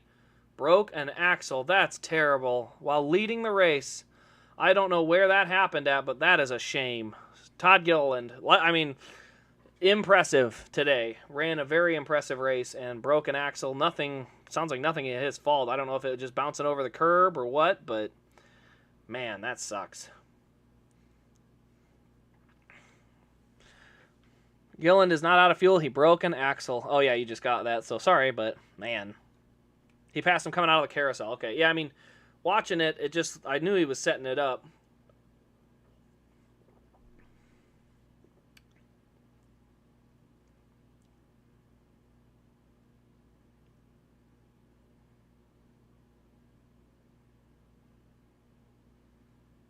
Oh, man. What a bummer. So, as we resume our battle for the lead, Larson. Logano away with the lead. He is currently up front by 0.3 of a second. Michael McDowell 0.6 back. Oh, sorry, not 0.6. Sorry. Second back. Second and a half now. So, starting to spread out a little bit for the lead. Wow. Fastest lap of the race just pulled by Joey Logano as a 71.8. Look at him go. Let's see where Chase Briscoe is. Still back in 35th. So Chase Briscoe not going anywhere. I mean, having issues for sure. Something probably happened on a restart, but it is hard to pass. You can see it by where guys started is where they're at. Raikkonen's still in 8th. I mean, with all the cars falling back, he got past LaJoie. So, very impressive to see him run at that pace in his first Cup start.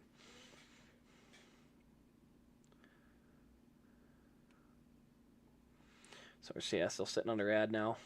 Man. All right, so let's see. Currently, looking at the pace of these guys, looks like Dylan, nobody really seems to have super close pace to Logano. Elliott's running 72 flats, so he might be able to get close, but I don't see anyone else even in that low 72 range at the moment.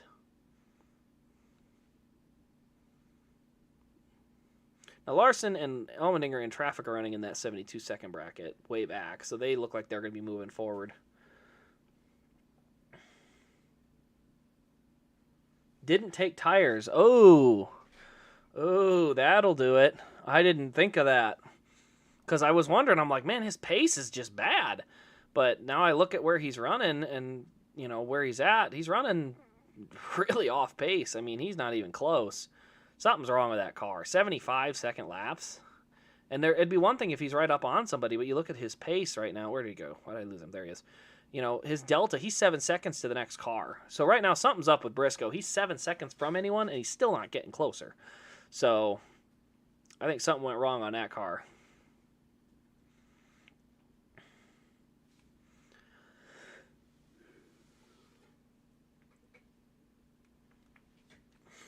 So right now, the best cars on fuel, as far as making the 2-stop strategy work, are going to be. Where are we going? I don't think they're going to make it. You have to be at least lap 16 or 17.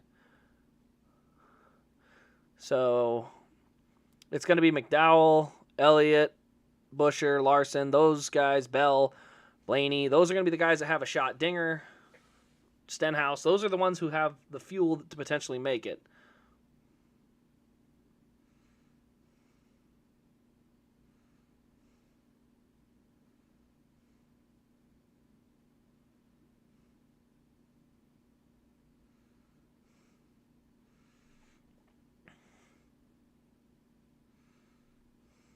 Ty Dillon running fourth. Give him a round of applause. After a tough week last week, ran well and had an issue late, sped on pit road, really cost themselves a good shot at a good finish. And here they are right back running in the top 5 again. So well done for Ty Dillon. Joey Hand running 5th in a Rick Ware car. I mean, that's impressive. Okay, 6th. Elliott just got past him, but you get the point. He was running there. He was in that area. So yeah, I mean, good run. Well done for those guys.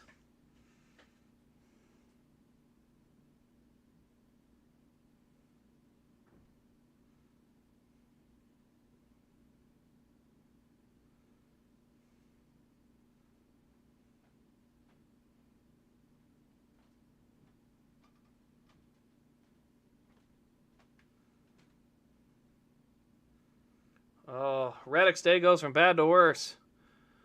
Pits under yellow, falls to the back, gets spun, and that's going to pretty well cost him any shot at running up front today. I mean, he may gain some spots back, but I don't think he's going to be able to get back to the lead.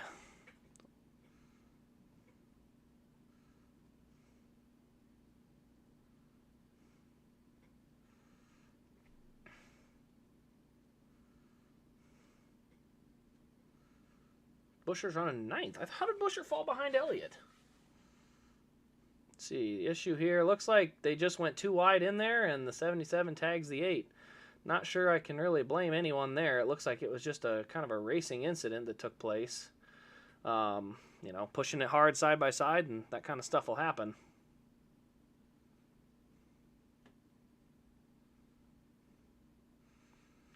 So Ty Dillon's still running in the 4th spot. Good battle is what we're showing right here.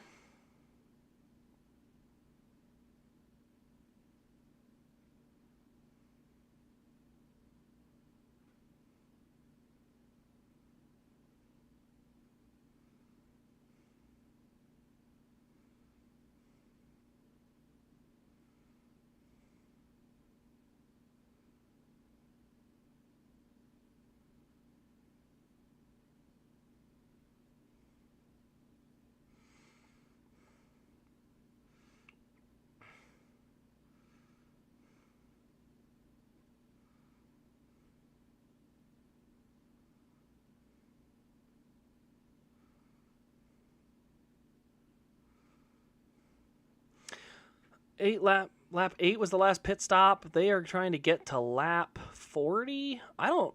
Yeah, they should be able to make it to the end of the stage here.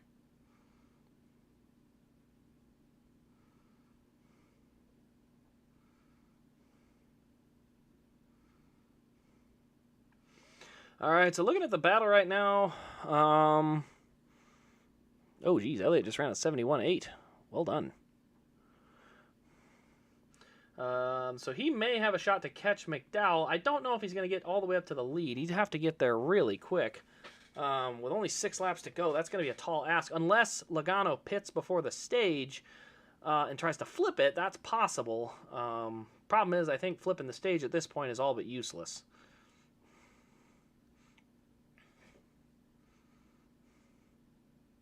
Wow, look at the battle we got back here with Allmendinger. There are cars everywhere. They aren't spreading out at all towards that section of the field.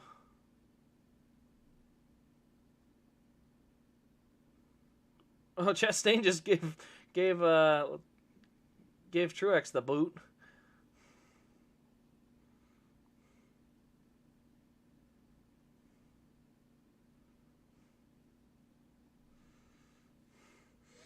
So they're showing the Truex battle. Look at all the cars back there. There is some great battling going on back around Truex and Suarez. I mean, they are racing hard for these spots. Truex lost another spot. Man, I think Blaney's going to have a good chance to potentially clinch his spot on points. Not meaning clinch a playoff berth, but clinch that Truex can't pass him. So going into next week, he can go all for the win. Not have to worry about any type of points. Kyle Busch still running second, 72 threes. He's still running good speeds.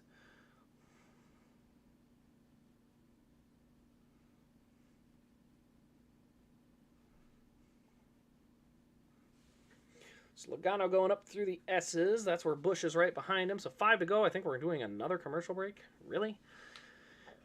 You're guaranteed a commercial in 5 laps. I mean, that's what drives me nuts. You're guaranteed another commercial break in 5 minutes. 5 minutes. It's actually more like 6 minutes. But seriously, in 6 minutes, we're going under commercial again. And yet, here we are side by side. This is what drives me nuts. In NFL, they hardly ever do that kind of stuff, where they just constantly commercial, like, oh, kick, touchdown commercial, extra point commercial, kickoff commercial. They don't do that because people get disinterested in the game. But like right now, I said, we know there's a commercial in another 6 minutes, and we're under commercial now. So by the time you get back, it's 3 minutes till the next commercial break. Like, dang. People say the Gen 5 is ugly, but they forget what the Gen 4 became the twisted sister car.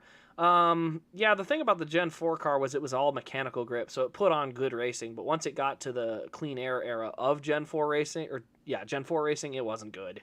I thought the Gen 5 put on some of the best racing you could ask for. It could have used a little bit less downforce, but considering how much horsepower them things had, they put on a heck of a show.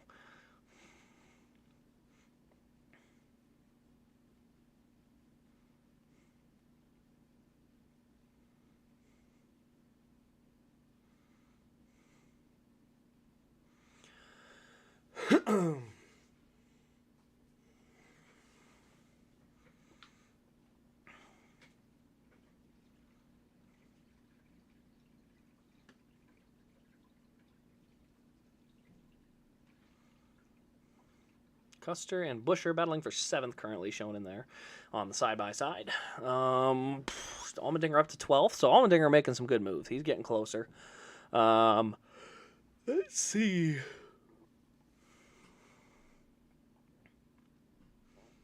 Raikkonen's still running top 10. That's impressive. And his strategy won't let him do a two-stopper like a lot of others, so he is going to have to stop at least 2 more times. A lot of the guys up front currently are trying to make it on 1 more stop.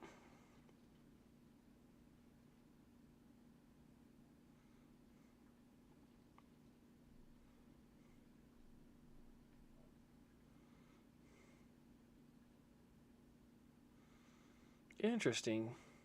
So checking out the pace, it looks like the track is slowing down a little bit. Raikkonen is in. He will be the one of the last cars, depending on what happens up in front of him, who's going to pit.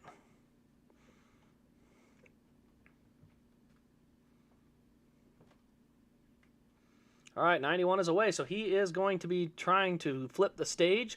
I guess we're going to see how many others do it, because coming around to 2 to go, the only guys that can do it next time by if they tried to pit would be about 1st through 4th.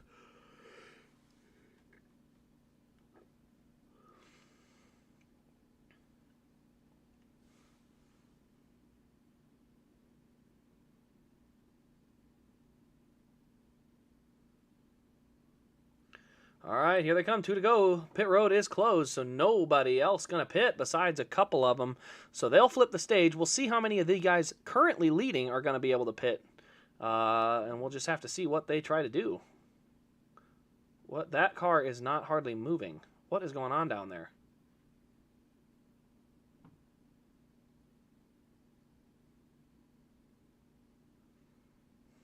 I don't think that fuel can left the box.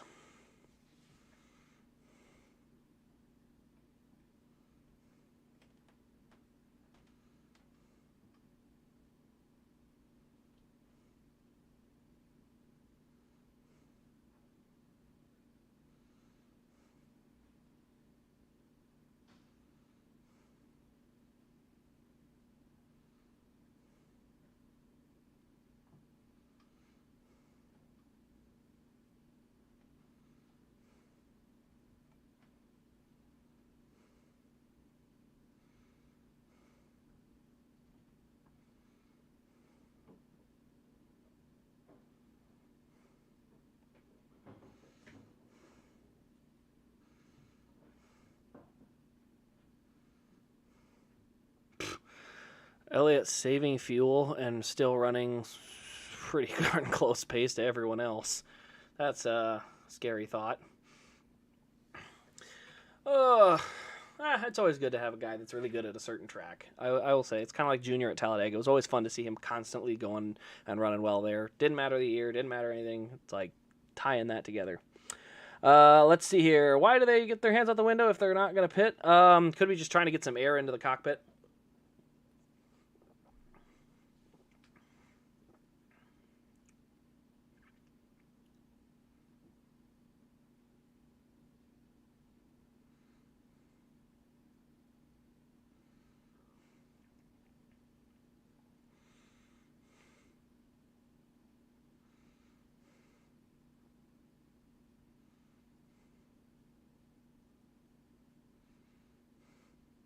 So Briscoe and Logano with stage wins. Kind of an interesting duo considering the road course success this year. But it'll be Logano, Busch, McDowell. Then you'll see Elliott and Ty Dillon. Who's coming up there? Is that Joey Hand? Joey Hand, 6th. Buescher, 7th. Larson, 8th. Custer, 9th. And it looks like Bell is going to get into the top 10 by the end of the stage. Now, these guys are almost certainly going to have to pit. I mean, they have not pitted in 32 laps. The pit window is only like 35. And with 50 to go, there's no way they're stretching 14 more laps out of it. So I don't think they're going to be able to go that far.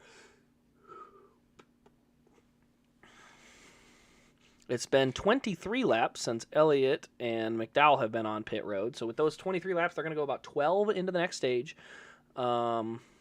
It's a 50-lap stage. It puts them up to 38 laps. With fuel savings, they're probably going to go a little further, but it's going to be tight. Now, the people who for sure can go on one more stop without any issue whatsoever are going to be guys like A.J. Allmendinger, Daniel Suarez, Ross Chastain, guys that pitted at the stage. Jones, Cindric, Byron, Keselowski, Dillon, all those guys are going to be able to make it on one more stop, no doubt. Elliott won't catch Larson playoff points from last year. Maybe not in playoff points, but you got to remember, Larson only had 5 wins going into the playoffs last year. He won 5 in the playoffs. So he's only 1 win from tying Kyle Larson's win total going into the playoffs last year. The difference was Larson won a bunch of stages.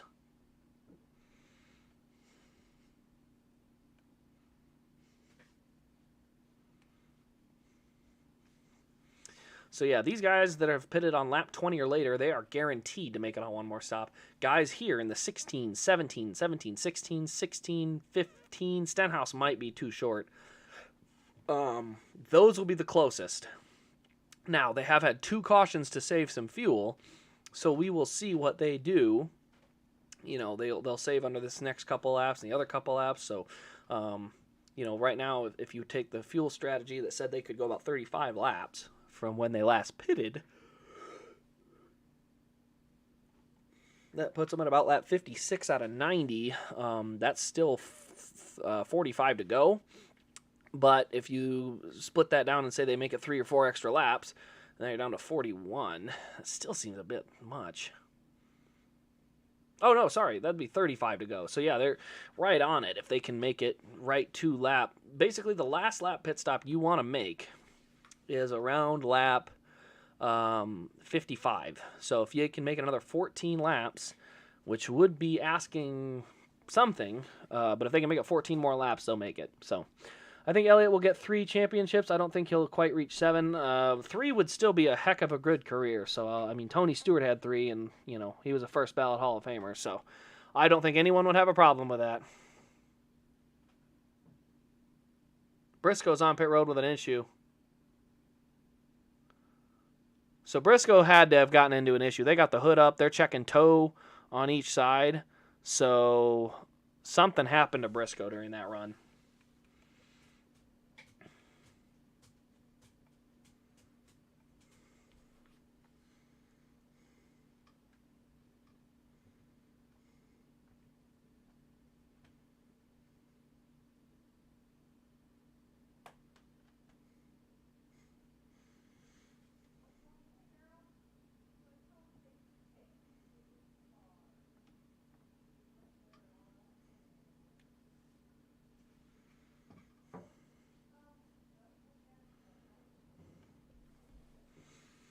All right, we got our cars coming to pit road. Still waiting.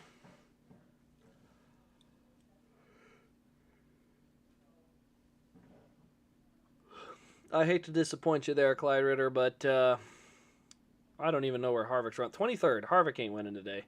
He doesn't have the pace. What's his fastest lap? Let's see that. Maybe that'll help. 72. Yeah, no, he ain't winning today. 72.6. He's about a full second off of Logano. So I don't like to be the bearer of bad news, but it ain't going to be today.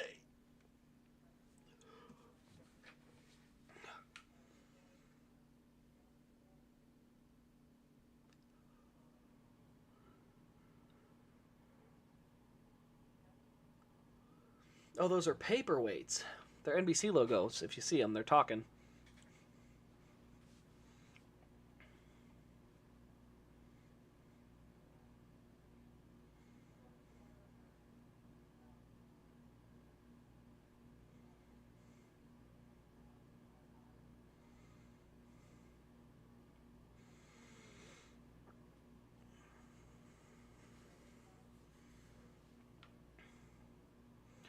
All right, coming to pit road. McDowell will stay out. Elliott will stay out.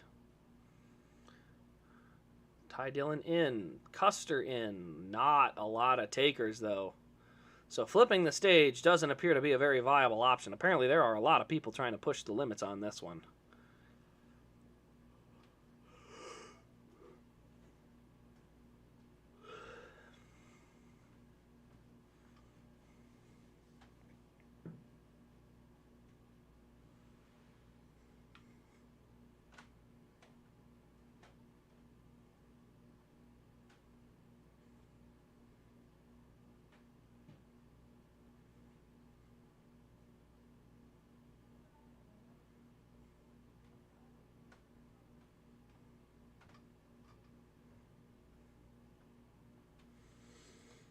Boy, look at all those cars staying out. Logano, Busch, Dillon, all them. I mean, chances are by the time Elliott does have to pit for fuel, he's going to be, yeah, maybe in some traffic. But, I mean, he might be equal to where they're running just because of the pace. I mean, we'll see. This race is going to be interesting for that reason. I'll be very interested if AJ decides to go 5 extra laps past those other guys for 5 clean air laps to see where he ends up versus the other guys. Also checking to see where these guys that just pitted. I mean, the goal right now seems to be, we're going to have to see if anyone decides to stay out in clean air, run fast laps, and then kind of try to flip their pit strategy that way.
All right, let's read some chats here. Harvick has another championship in him. Well, he definitely could this year. I think the biggest thing for Harvick is he's not good at certain tracks. There are certain tracks that I'm telling you he is not good at. Like I said, road courses, the Roval, those are tracks he's run well at times, but those are not top tier tracks for him. That being said, I think he'll be all right. Homestead's another track, doesn't really suit him super well.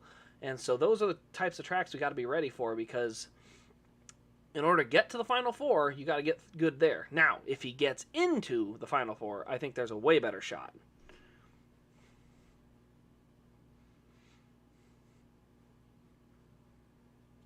If there's a 4th 7-time champ, it'll be Elliott. That's probably the most likely at the moment, just because of his age. I mean, his age, he's only 26 and he has 1. Now, he's got to win 6 more, and he's got probably 14 to 20 years to do it. So 6 and 20 years is a lot to ask. Now, if he's able to snag 2 or 3 before he turns 30, I think your odds go up.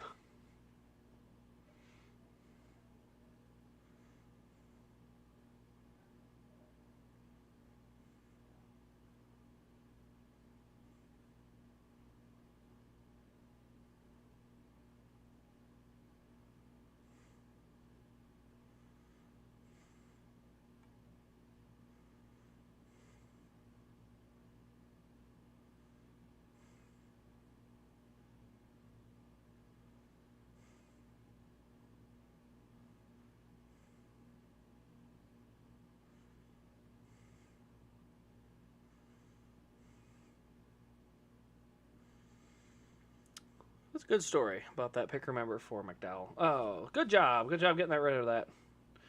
I didn't even see it.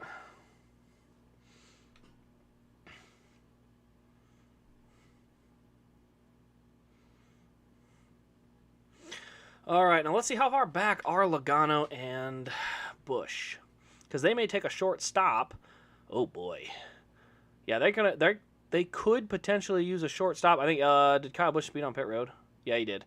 It was worth it. He only lost 5 spots. But he starts 26th, so he's going to lose enough time that 2-tire or no-tire stop fuel-only thing probably isn't going to help him all that much, because they'll lose so much time in traffic to these guys up front. Now, Joey Hand has no chance to make it on fuel right now, so I'm not sure what his strategy play is in third.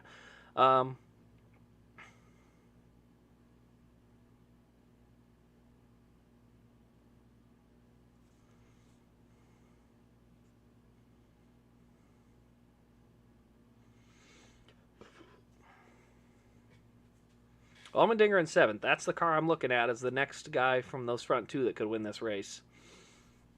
He's got really good pace. He's got more fuel, which means when these guys do eventually pit, he'll have 5 laps in clean air, at least 5 laps, in completely clean air, where he will be able to run faster laps than these guys once they come out of the pits, most likely in traffic.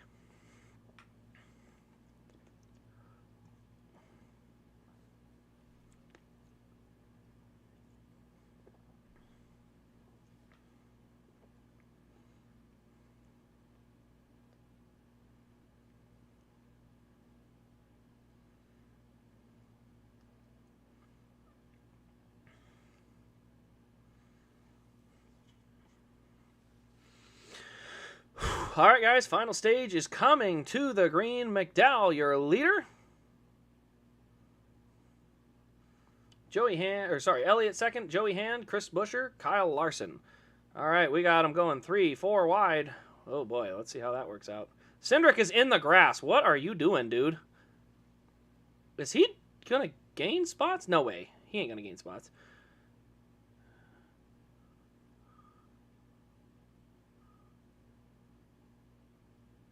Joey Hand went 3 wide for the lead coming into turn 1 of the S's. What a run he had.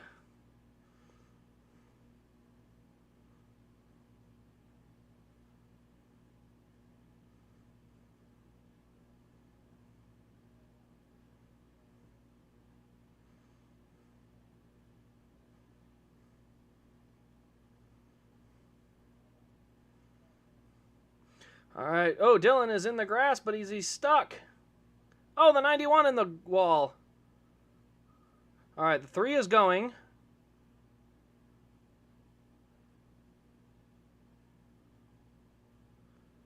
Well, that kind of ruins the pit strategy of it. I mean, I kind of get it, but they had a lot of time before they would have had to see if that thing will fire.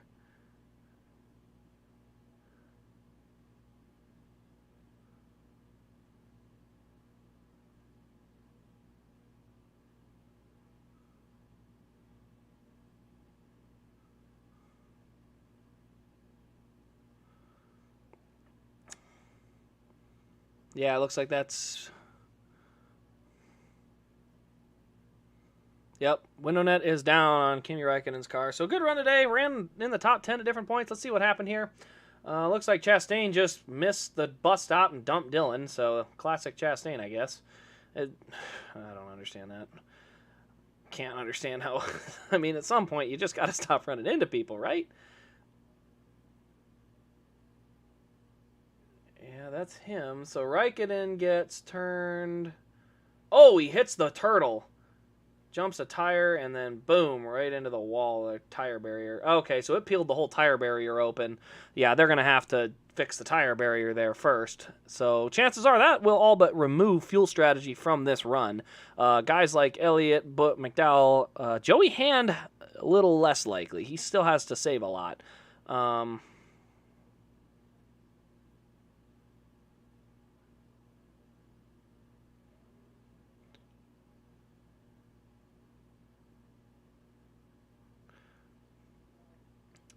So they're going to tow that car back. It's going to be a couple laps of yellow. That'll save McDowell, Elliott, Bell, Buescher, Larson, Stenhouse, and Blaney should all be able to now make it on one more stop.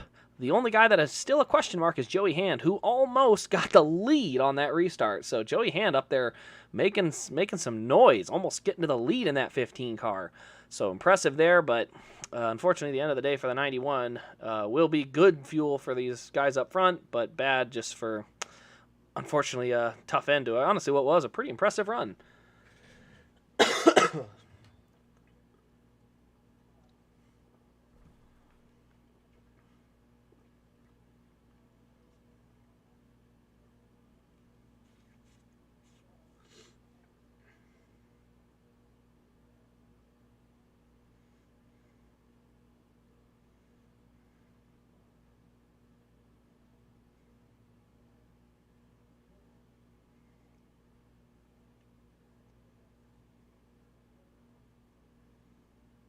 Right. Update from Bob. Looks like Chastain had contact with Dylan, and Raikkonen ends up off course following Heseman. So that'll be the end of his day, but another victim of getting Chastained, unfortunately. Ugh.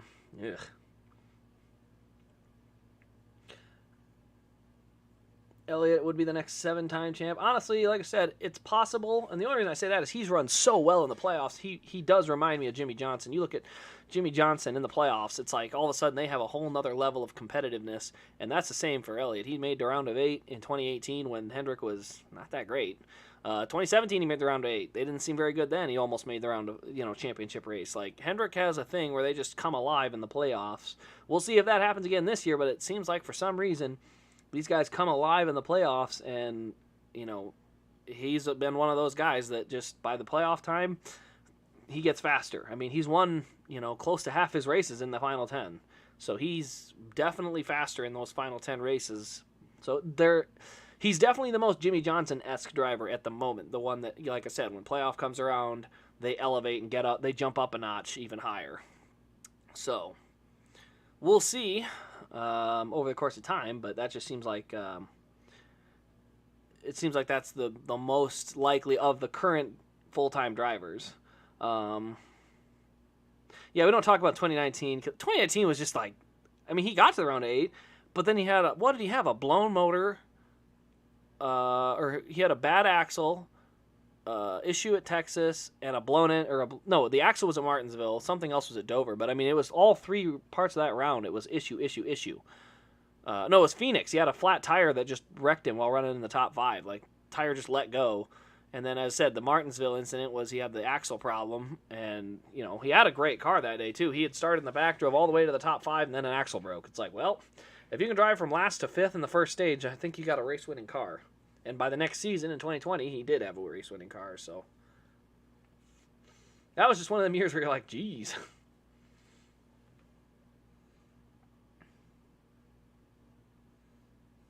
Oh, they should have showed the Malukas highlights. Malukas, if he had one more lap, he was going to catch Newgarden yesterday. I'm telling you, he was coming. Took him too long to get past McLaughlin, though. He needed to go up a lane a lot earlier, because once he moved up a lane, he got past, but it took him too long.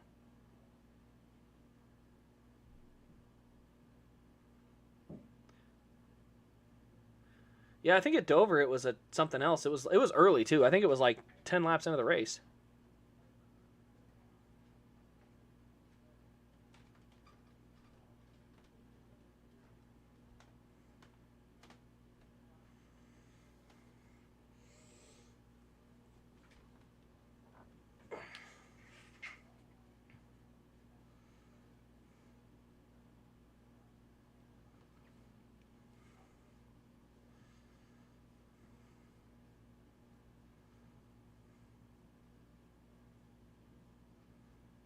All right, coming back to green, about time.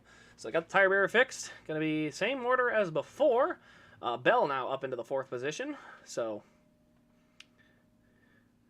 looks like I said, there'll be 40 to go when they get about 3 laps from now. So those guys up front that have 30 and 29, they just got to run about 7-8 laps. And then if they can get those 7-8 laps cleanly, then they'll be able to make it on one more stop and call it a day.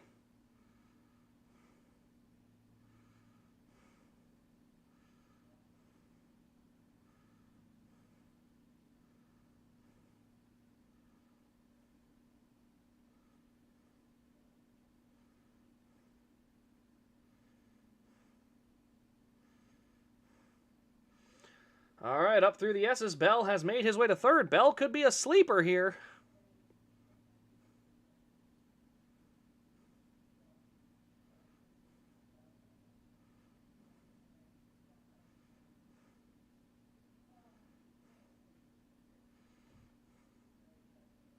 Larson looking underneath Bell.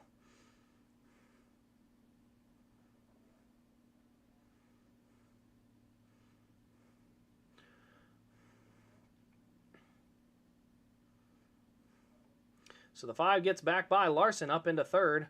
And once the track got dry, here come the Hendrick cars. They are, at least those 2 are up front. I don't know what happened to the other 2, but the 5 and the 9 have returned to the front.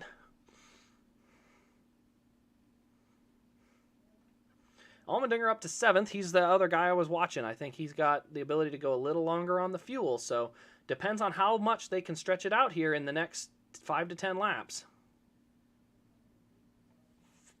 Joey Hand still running top 5. Well done. All right, and let's take a look and see where that Logano strategy has ended up. 21st. So Logano's still back in 21st. So chances are by the time he gets to pit stops, he's going to be over 10 seconds back at least. So even if he can take only 2 tires, it's going to cost him.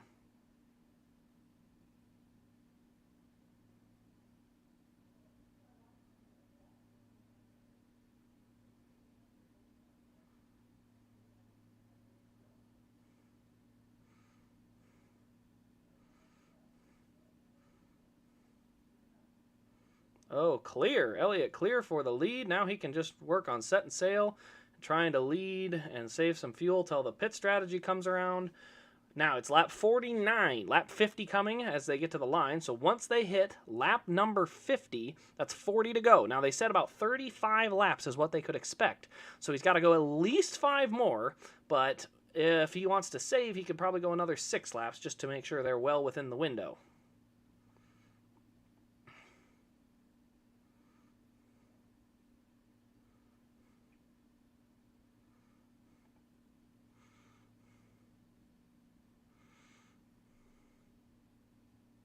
Logano is up to 16th. I will say he's running some good laps. So Logano, if he can keep in touch with these guys, he may have a shot.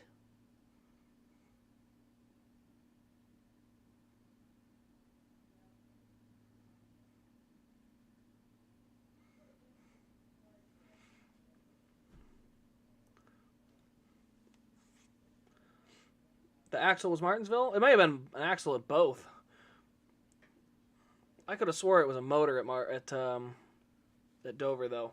But yeah, the issue, I just remember when that issue happened at Martinsville, he was literally, he flew to the front in the Mountain Dew car, so I obviously wanted to see that car win. I love that car. But, yeah, just... All right, Elliott just ran the fastest lap of the race. So, yeah, he was holding back. I was wondering if there was tire fall off because he was running so slow at the end of the stage. He was just saving fuel. And then he gets out front, runs a fast lap of the race, just back to back. So, let's see. Logano's still in 16th. So I thought he might be coming forward, but we'll see when he gets to the line, I guess. But he is going to want to stretch this lead as far as he can before the next set of pit stops. Like I said, 5 laps minimum is what you want to get before you pit. So we will see when they make that pit stop. Again, clean 4-tire pit stop is what you need.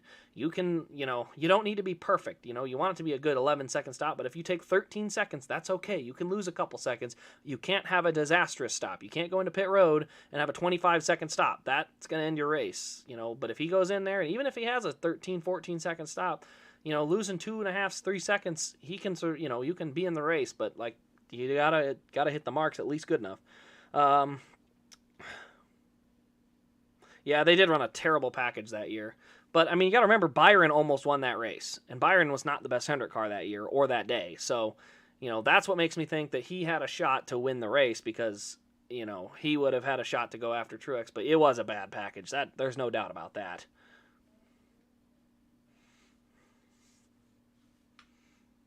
Allmendinger up to 6th. Like I said, I don't think he can do a 2-tire, though. I don't think you can get 5 laps of fuel in that difference. If the tires are not falling off, which it appears they're not, then it might be worth it, but that's my only thing is we'll see where Allmendinger gets to. He's in 6th right now, 3.6 back. His last lap time only lost 0.2, so he's not falling back quickly. Like I said, Logano's already 8.8 back, so, you know, a 2-tire stop doesn't really save him that much.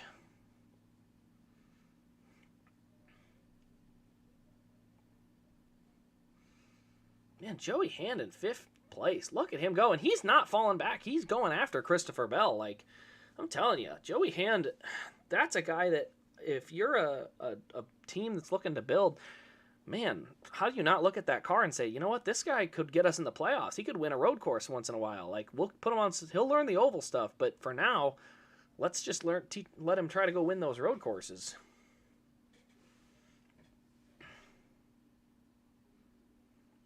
Okay, so they're doing a side-by-side break of some kind. Let's see. Logano's still in 16th, so hasn't come any further forward. Oh, that's a Toyota update. They're talking about Kurt Busch, so. Bummer. But he'll be back by the playoffs.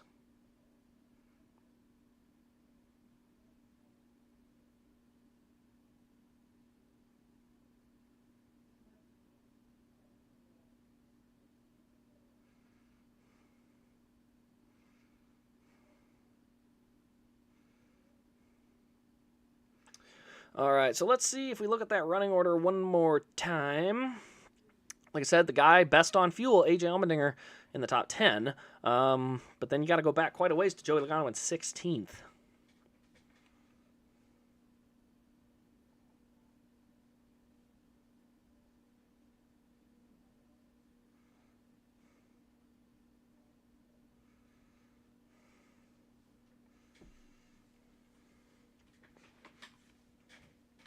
Quiet day for Ryan Blaney. He's running 10th, though. Has had a quiet but a very good day. So, I mean, it's not going to be anything that jumps off the page at you. But just looking at it, well done on Blaney's part. Keeping his nose clean and just staying in the race and, keeping himself out of trouble. He's had a great season. I can't imagine Blaney not making the playoffs. I would hate it. I want him to make the playoffs. He's had such a good year. He deserves to be there. Truex deserves to be there too. But, yeah. What do you think they should get rid of? The underwings at short tracks, road courses? I think so. Yeah, I would like to see them, at least if they're not going to get rid of it, get rid of part of it. So if you can even just, hinder how effective it is. So if you can, shorten it, like a splitter, when you could shorten it, it would lessen the downforce. So if they need to shorten it or maybe getting rid of it, but the key was basically give them less downforce to work with and less aero dependency altogether would be the biggest help. Okay, 37 to go. So Joey Hand is in, and I'm telling you, he's going to have to stretch to make it 37 laps. It's going to be close.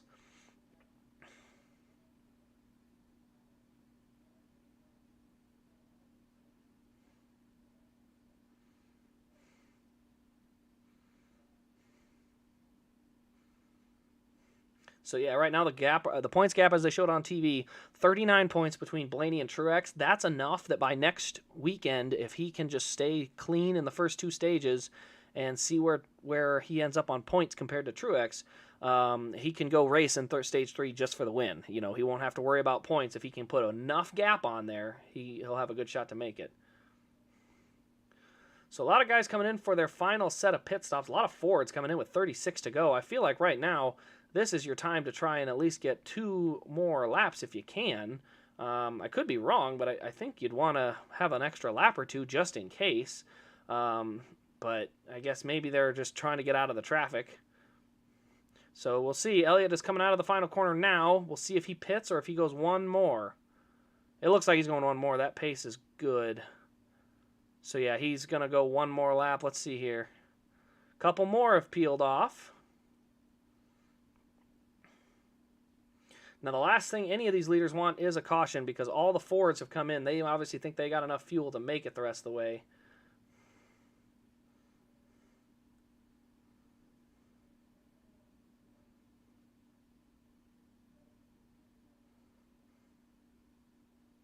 All right, so looking at the speeds on the racetrack, looks like Joey Logano is 11.7 back, so even a 2-tire is not going to help him that much.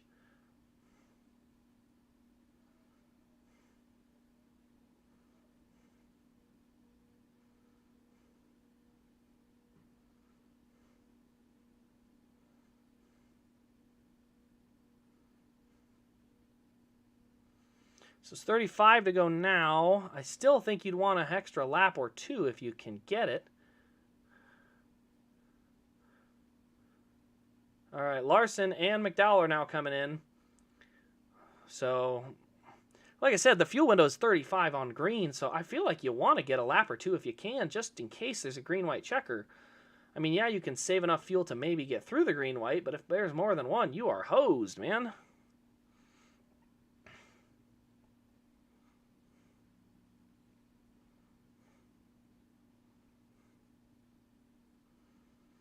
All right, so the guys that have pitted so far, hitting at the 55 mark. The fastest one right now, Eric Jones, or should I say the first one so far on those tires is Eric Jones. Logano does do fuel only. Logano right behind.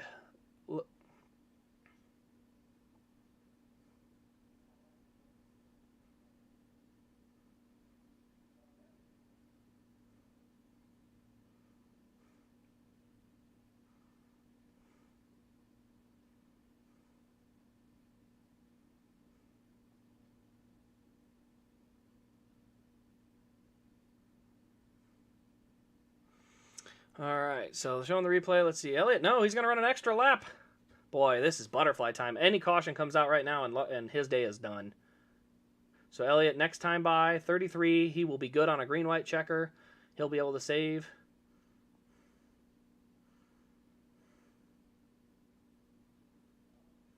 A lot of cars have pitted. He's got to make it around one more time. If they can keep their noses clean, it'll be fine. But, man, if there's a yellow, his race is over.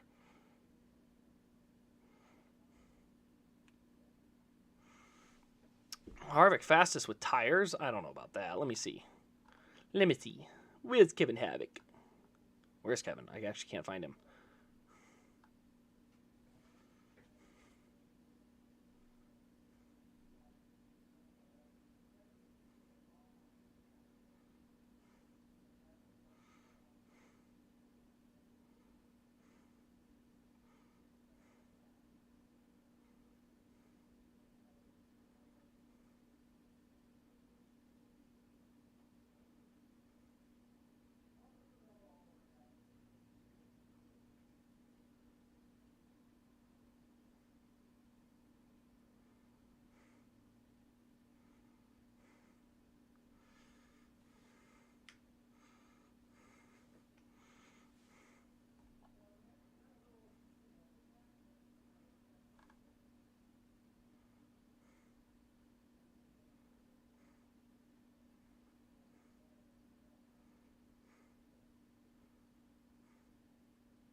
So Elliott has come out with the lead. It's not cycled out yet. 5 cars have yet to pit.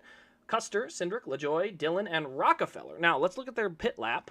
Let's go back to the top here. Pit lap, 41, 45, 57. Sorry, that's Elliott. 41, 45, 41. So those guys definitely can't make it. You have to be at least 55 or so, at least in the 50s.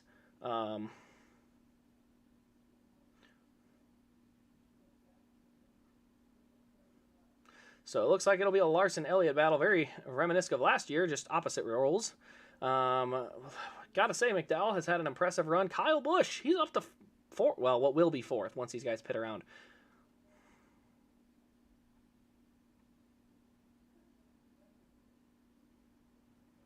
So McDowell is still having a shot if he wants to. It's McDowell, Busch, Logano in there. So that'll be as soon as these guys in the front pit. Like I said, none of them can make it. Dillon would be the closest, and it's still not close. You're talking about 45 all the way to 90. That's 45 laps out of a 35 lap window. You're asking a big stretch on that. And if they're going to save that much fuel on lap time alone, they're probably going to get beat.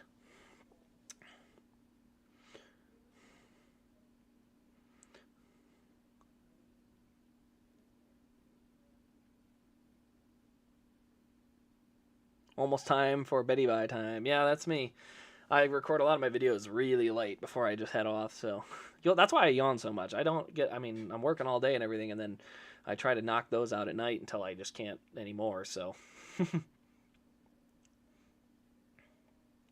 All right, so up at the front, Elliott just ran a 71.8. Larson ran a 71.6, so couple tenths quicker.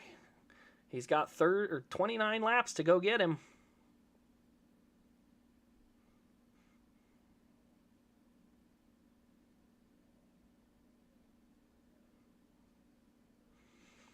Looking at our top 10, or I should say what will be our top 10, other guys notable, AJ Allmendinger made a good stop.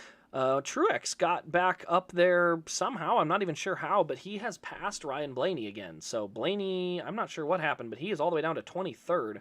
So whatever the situation there, he got just smoked on pit road or something because he lost a lot of ground.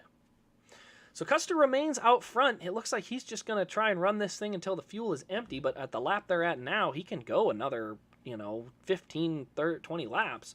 So if he goes 20 more laps, you're talking he'll have to pit around 10 to go, so he's got time to sit out there and run.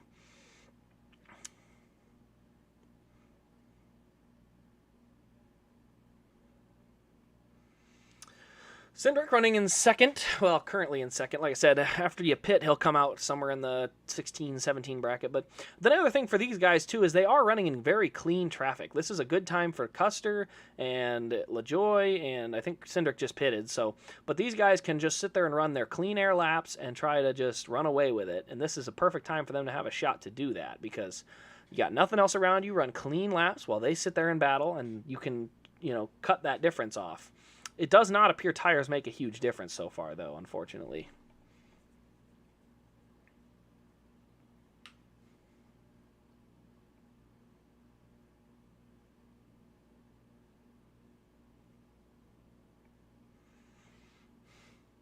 Oh, Clyde, don't make me tell you that Chase and Harvick have the same amount of championships, right?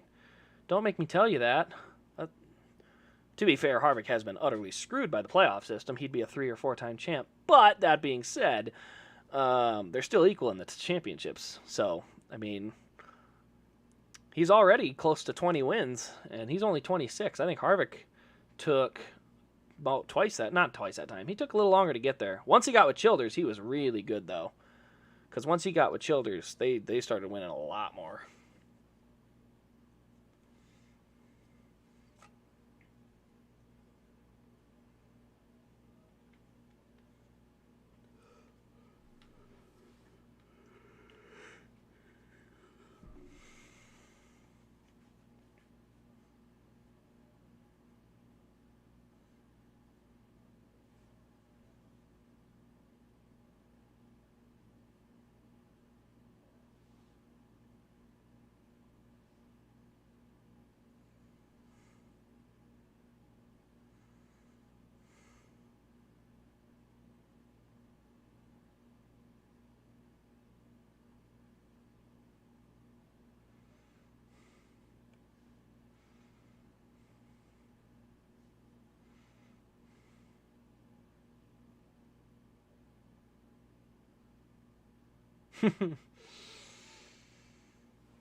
More now. Yeah, he spoke in F1. Yeah.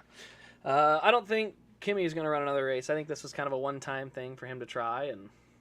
And yeah, no, I did say that. I still stand by it. I think winning races against Cup guys in Xfinity is more impressive. He won 3 in his rookie season, which is impressive.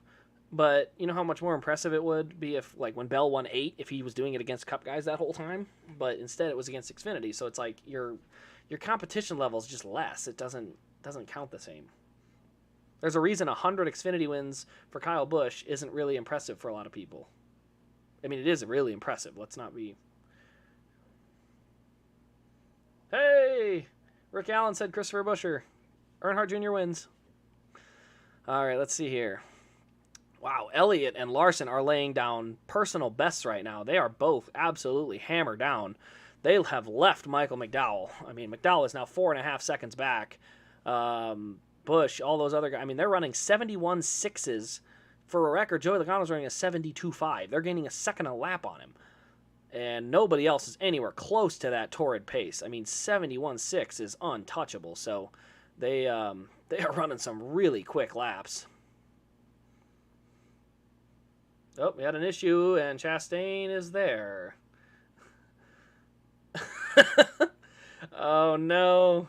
Here it comes. Briscoe punts Chastain? Maybe? No, I think Chastain got way out of shape. They both got out of shape. They both just flat out missed it. Honestly, they both race like that, too. I mean, Briscoe's had a couple of moments this year that are kind of embarrassing. That Bristol dirt race, Coke 600, just full-blown sending it and then wrecking himself. Like, that's a bit embarrassing. That's not going for the win. That's just kind of stupid. Like, I mean, you gotta, like, go race. You're not gonna get better doing that stuff. So both of them just did that to each other. They both sent it in so hard they wrecked each other. Not even wrecked each other. They both just followed each other to Stupidville and wrecked each other. Oh, man. No, the 14 didn't even hit him. They both just ran in so hard, missed their line, and spun. What a what a silly thing to happen. Oh, that's funny. 25 laps to go, so this one could be a slow ticker to the end.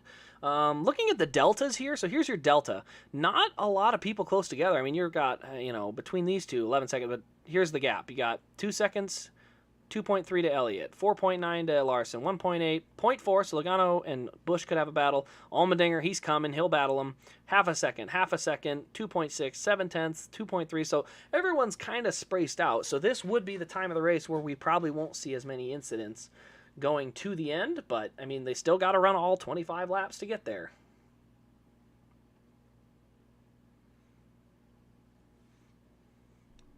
So Truex is now back to 16th. Blaney is, ooh, boy. I missed him. He's got to be further up than this. There he is, 23rd. So he could close that gap down, but actually, let's see. Let's go to the points. Speed, time, position. What am I doing? Oh, yeah, here we go. Live standings. So Blaney to Truex as they run is currently 142 to 161. That's only a 19-point gap. Still 19 points. I mean, Blaney would love to have that up to 40 if he could. That clearly was an accident on a tie. Made a big deal about it. No, it was a dive bomb. Now, don't get me wrong. I mean, it was he sailed it in there and was on the inside. But let's be fair. Elliott went all the way out to the grass after they had contact. So he sailed it in there pretty hard. Like, it definitely, by no means, is a fluke. You know, he put in too hard. That being said, if you're Ty Dillon, you just run the whole outside lane and beat him to the line.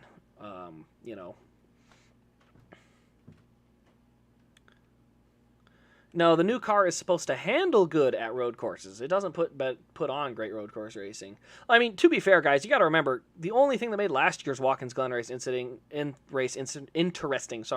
Was Elliott chasing down Larson. Like, they ended that race. He's good to go. 51, get moving. Good to go. All right. So 51, is that Cody Ware? No, that's somebody else. 51 just, no, it is Cody Ware. Just missed his marks, man. Yeah, that was just bad driving, but yeah, the reason last year was so good was literally Elliott was chasing him down for the last run of the race, and that's about it. Like, outside of watching him just put down lap after lap after lap and catch, that race was pretty dull. Like, they were gone from the field. It wasn't even close between the top two last year, after second. So you got to realize road course racing is a lot of strategy, and when they don't have strategy because of stages, it can get pretty dull. Like, right now, you should be looking at different strategies with tires and guys trying to stretch fuel and things like that. But instead, we know the first two have to stop. The last bunch don't. And that's it. That's the whole strategy because of stages.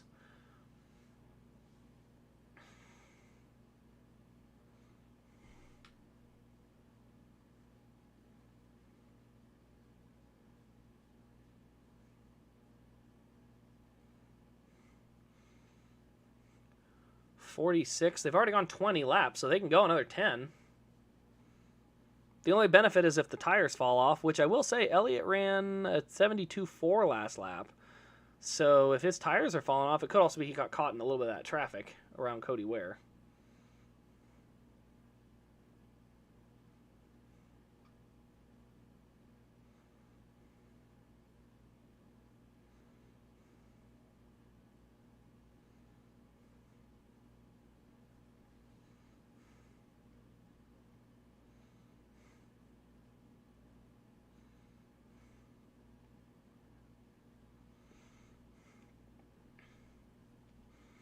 Another commercial, so just kind of an easy run here. I mean, like I said, the deltas are showing nobody's really battling that hard. Looks like Allmendinger has made his way past a couple of them, and so those battles are kind of easing up. But everyone's pretty decent distance apart. So at this point, it's just going to come down to those last couple pit stops. And, well, after I said Elliott might be falling off tire-wise, he runs a 71.6. So I guess it's not tires, it's just if you get caught in traffic.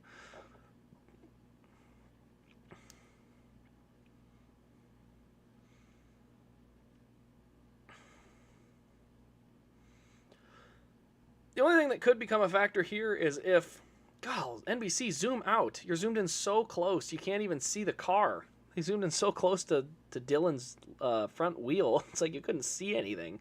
But these front two could create a traffic problem for Elliott that could back him up to Larson. So there is that opportunity, but Larson and him are 7.5 seconds ahead of McDowell. So that race, unfortunately for McDowell, he's going to get a top 5. He's going to do well today, but it does not appear that he's going to come through and look like it doesn't look like he's got a race-winning car right now, unfortunately. So kind of a bummer. You know, he's ran well today, but, you know, third place is nothing to scoff at. He's raced very well today.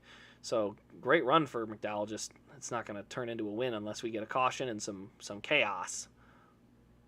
Ooh, LaJoie got loose coming out of the bus stop, and 9 goes by, so that'll be for second. But like I said, pit stops and all that coming through, that's not really going to be relevant when it comes down to it.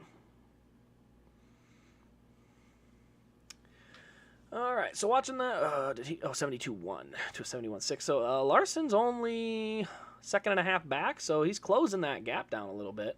He is going to have to contend with Corey LaJoie as long as Corey LaJoie is not pitting, so this next lap could be a little more of a struggle. But yeah, 20 to go. So, as I said, it's going to be a little dull coming down here. Who's faster right now? It's trading on and off. Elliott ran behind LaJoie and had to pass him that lap, so he ran about half a second slower.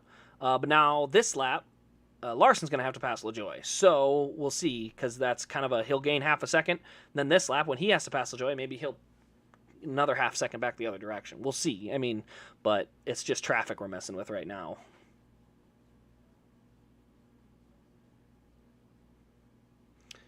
All right, so coming into the inner loop, they're just showing that.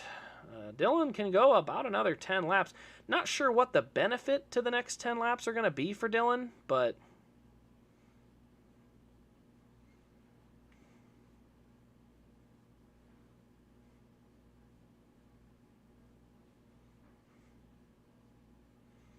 oof, Burton just had a stutterfest. Actually, Larson got by LaJoie pretty well that last time because now Elliott is jammed up behind Austin Dillon. So he is going to have to he's going to pass him probably down here into turn 1. He almost has to, or at least put the effort in to do it.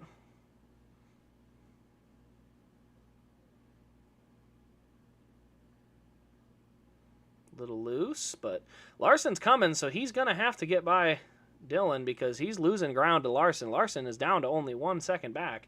So he needs to get going and try to catch up to Dillon.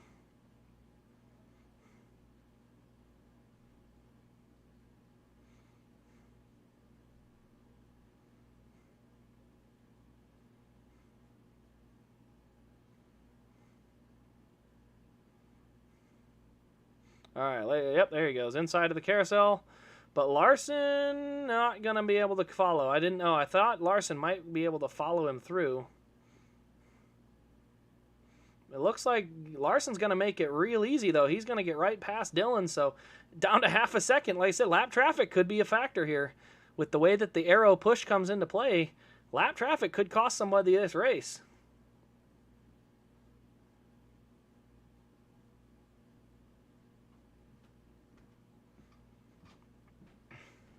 All right, so now they'll just get to see what they can run. All right, so Dylan and LaJoy are the last two, I believe, that need to pit.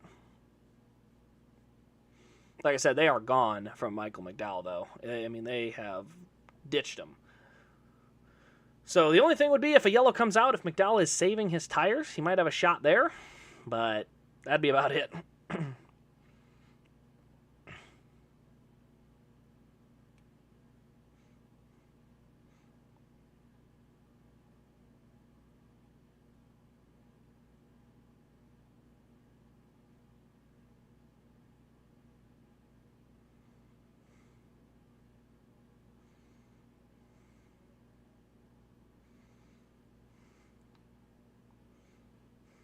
So it's a half a second gap with 18 to go.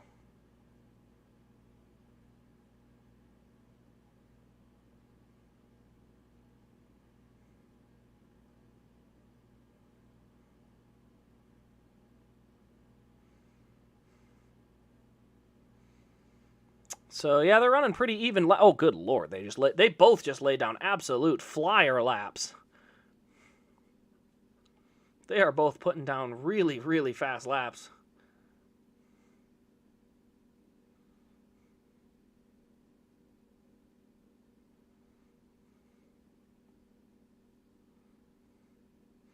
So it's about an 0.8 of a second gap currently. Like I said, 17 to go. So this will be the battle for the win.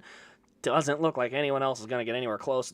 Dinger will probably catch McDowell. Oh, Kyle Busch has been spun in turn one.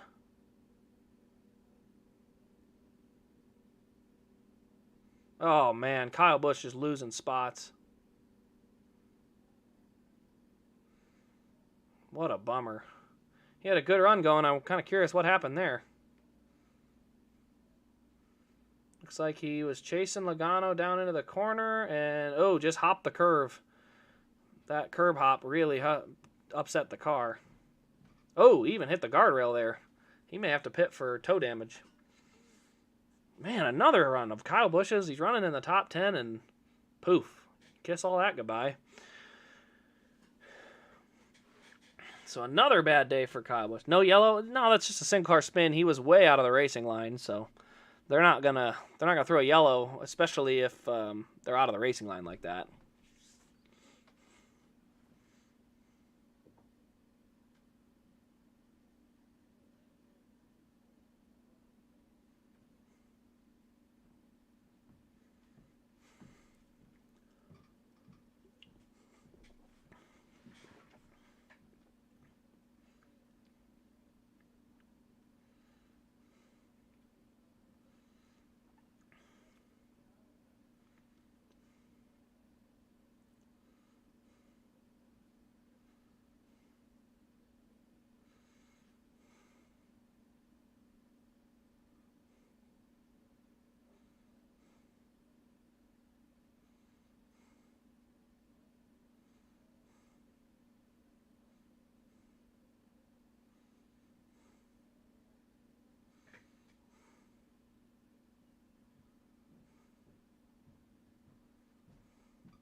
Elliott wants the one to let him by.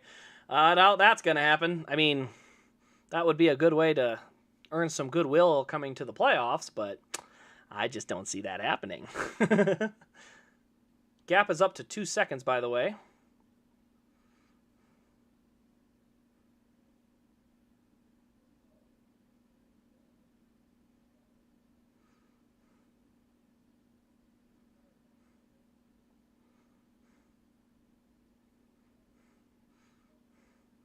So Elliott has caught the one. The question is he going to be able to get by him?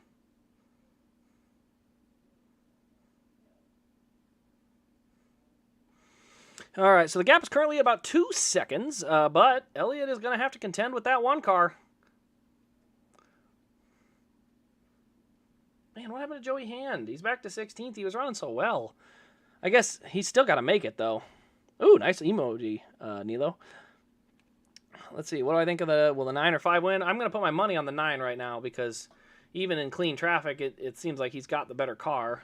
The question is, can he get by the 1? That's going to be probably a pivotal moment of this race. Once he gets past the 1, I think most other traffic isn't going to fight as hard, but we'll see. I'm very curious to see where he's at right now as far as compared to the 1.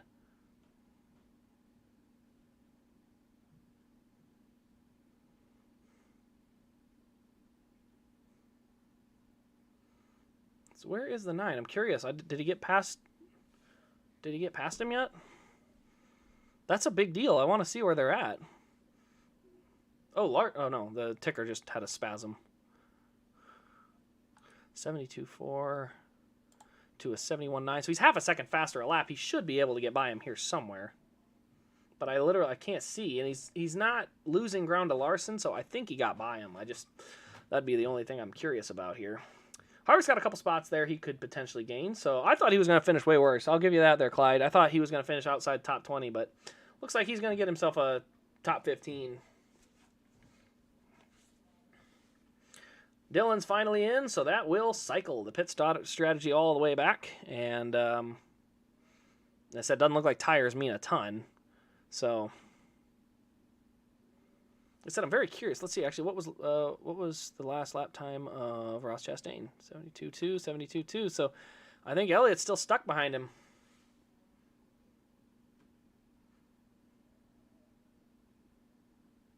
Oh, he did get past him.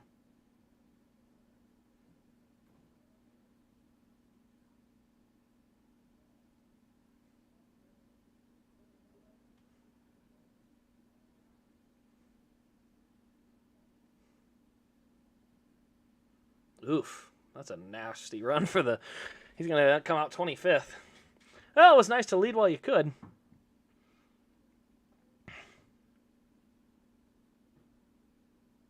Does Jones have to pit? Nobody else has to pit. I didn't discredit Harvick. I said he should get a top 15. I don't think he'll get a top 10. Let's be very clear here, Clyde, before we go too far. Running 15th at a road course is a disastrous day for the 9, and it's a good day for the 4. So before we bring all that up, let's just drop it.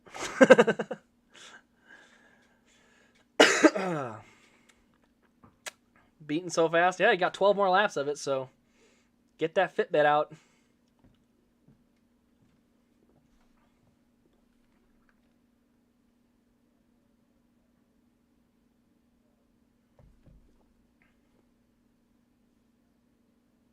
Oh, Joey Hand into the tire barrier.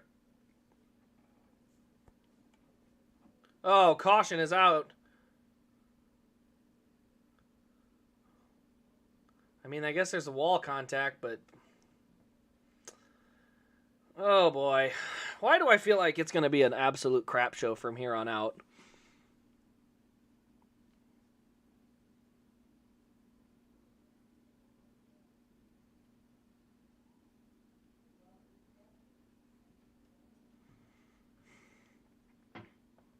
Oh, just locked it up. Oh, you're telling me he was that far off the track, too? I guess he moved the tire barrier, but...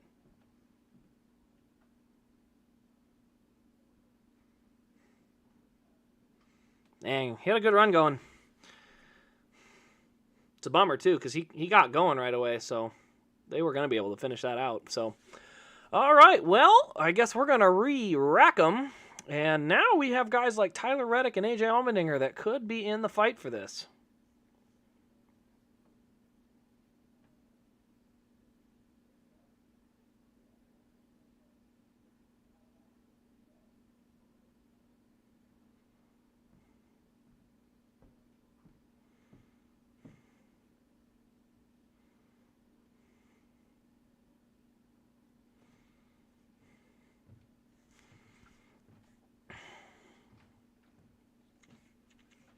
Indy Road Course all over again? Oh, no. Where's the 22? He's in 7th. The only thing that's nice is the Watkins Glen doesn't forgive you for doing stuff like that. You miss that first corner momentum-wise. You don't just immediately go into another corner. You miss the first corner, you're screwed all the way up through the S's. So... Did it really deserve to be a caution? Kinda. I mean, he hit the wall, so that counts. You know, wall contact, and he did hit it pretty solidly. So he did get a pretty solid contact with that tire barrier, but he got going pretty quick too. So I don't know. It's half and half. I really wish they would have. I don't know. What are you gonna say? I mean, you gotta have. It's got to be for safety. I don't think they're gonna fix the barrier. It's so far off the racing surface. That's just to catch them before they hit the wall. So, like I said, it's one of those things where they have.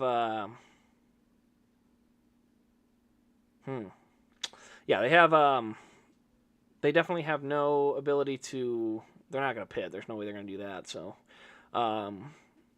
but yeah. Anyway, they have to throw it for safety. I get it, but man, I just think he had a shot for. They could have left it. It's.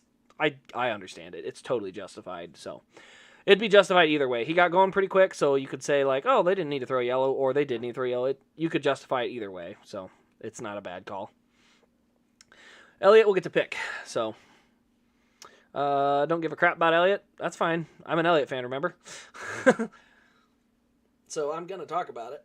And he's the leader, so that's kind of a double.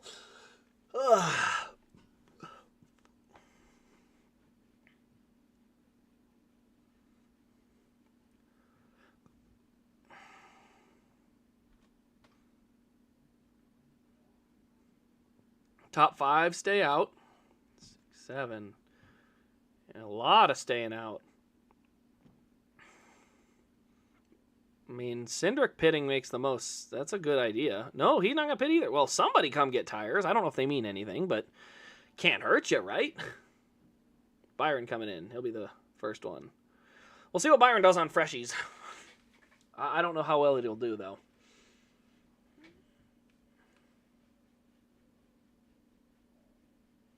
Yeah, Kyle Busch, he spun and barely tapped the inside wall. So I think that one looked a lot more like a potentially bad, like an accident that could end a guy's day. How hard he hit those tires, like it very easily would have ended a day if it was the Gen 6 car. But that's not a huge deal in this car because it's a stronger car. Now, that's a lot of people say it's a stiffer car, so it's causing concussions. They don't like it. That stiffer car is what allows guys to hit walls like that and drive off. So you have to kind of pick and choose what you want.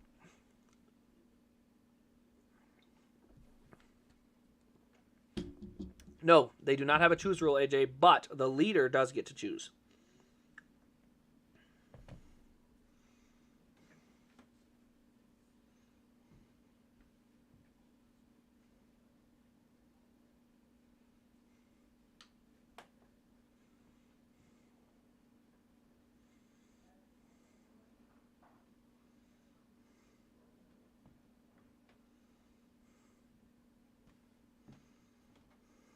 $20 cars stayed out.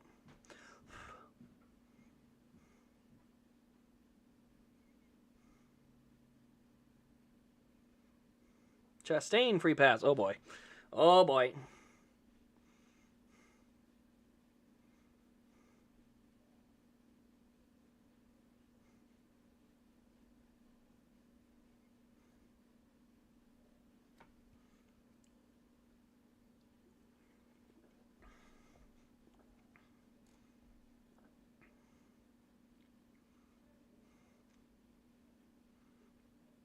So Kyle Busch does have damage. He will pit now. I think he's going to try and repair it. So, oh, good. We're going green already. Look at that. I love the speed of this. They're getting things up, lined up and rolling. Elliott chose the outside. Very interesting decision with a desperate McDowell on the inside. I'm not sure I like that, but that's interesting.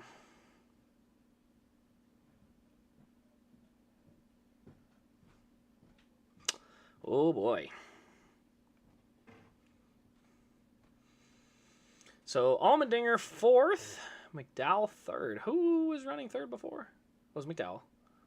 I thought somebody else. Reddick was 5th. Okay, Reddick was 5th. Yeah, there we go. So we got a real solid top 5. By the way, shout out Daniel Suarez running 6th. Nose kept clean all day, and here he is, 6th place. 10 to go. So good run for him.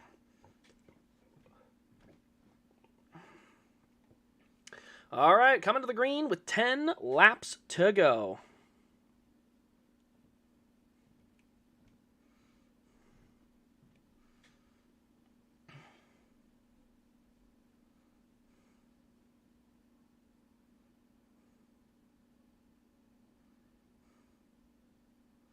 Good launch. McDowell looking low.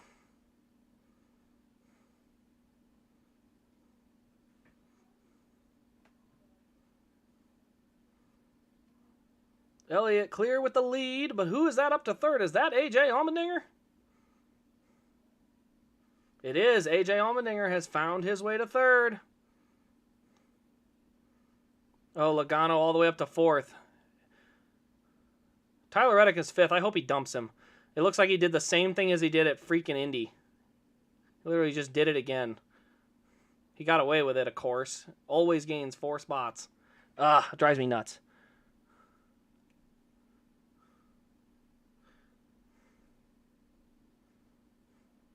So Allmendinger, I don't think Logano has the pace to get there. I would be shocked if he did.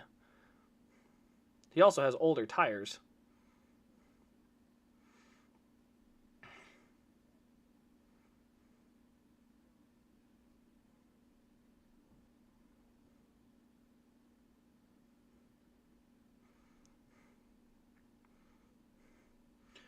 All right, so things have sorted out. Did we have any guys get big-time losses on that? I mean, Joey Logano made up a ton of spots again.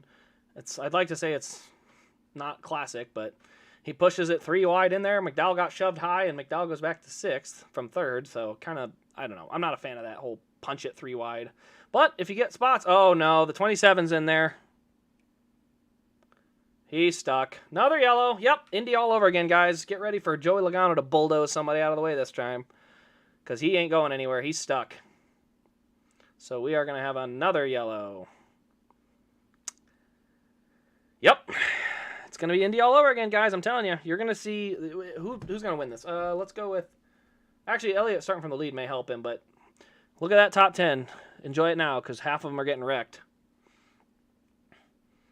Yeah, the 22 is not coming on pace, though. His lap times are not good. The difference is he just knocks people out of the way. And unfortunately, he's going to start close enough to do it again. Oh, he's all by himself? Dude. I mean, no one even near you, man. Come on, dude.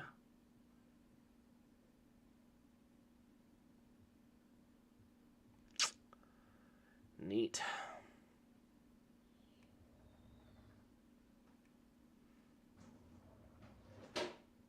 Well, this is going to take a little bit because that gravel is like a swamp down there.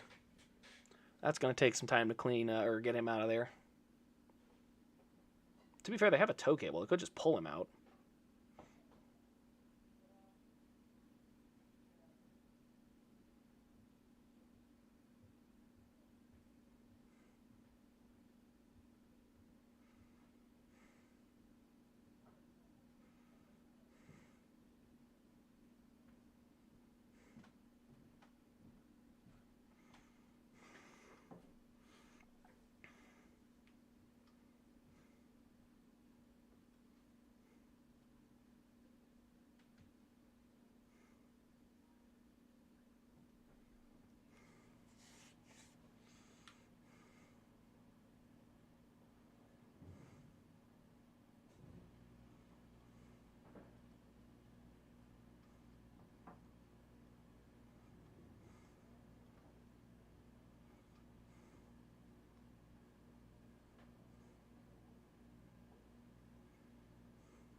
Well, it's going to take a little bit. They're still not getting him out of the gravel, so it's probably going to be 5-4 to go before they get this thing green again.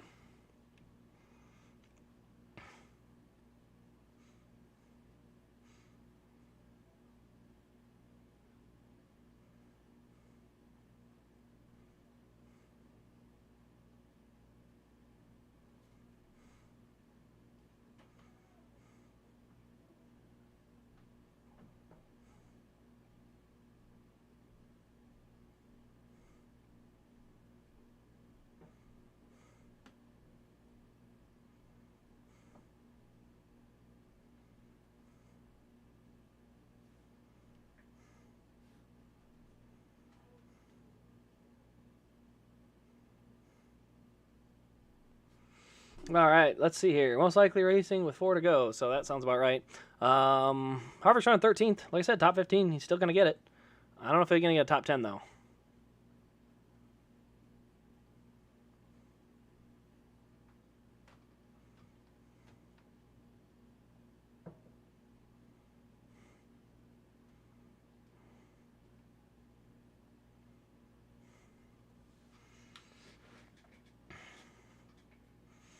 Oh, I don't know where I'd want to start if you're Elliott. Do you want to start with Logano behind you? I mean, I kind of do, but you just want to make sure Logano doesn't knock you out of the way. But if Logano's on the outside, I don't think he has as much freedom to knock someone out of the way. He may have to stay side by side.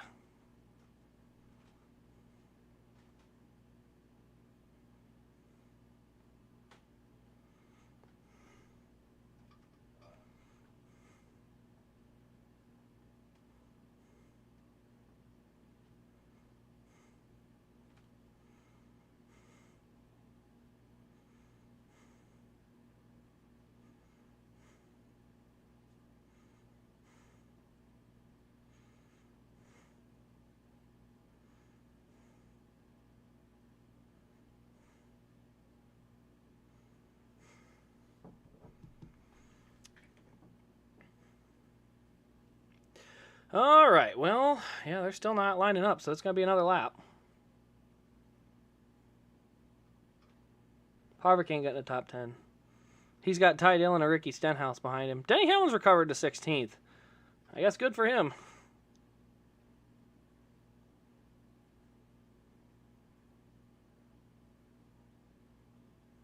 I actually have the diecast from this race, the 2012 Glen race.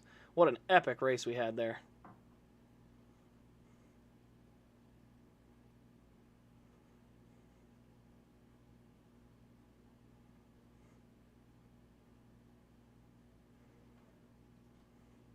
Yeah, that was a great race. Who's my money on? I still got to take the 9. He's had the best car all day. I mean, don't get me wrong. Larson, Allmendinger are going to be good on, they're going to be close. I don't think Logano has the pace to pass enough cars. If he's going to win, Logano's going to have to knock 3 people out of the way because he's not going to pass them unless it's on the restart. He just doesn't have the speed for it. So I would have to say the 9. I mean, he's led the race. He's been the fastest car. But I could see any of those top 3 winning on speed, and that guy in 4th is going to win if he bulldozes people. So that's what it comes down to. Hey, Harvick could get a top 10 now that I think about it. If Logano bulldozes a bunch of cars out of the way, he's got a shot. But he does start 4th, so I don't think he's going to be able to just knock people out away from the outside lane. So, Jeez, 210, are you working out? My heart rate's up a little bit too. It's going to be good. I guess we got 5 to go.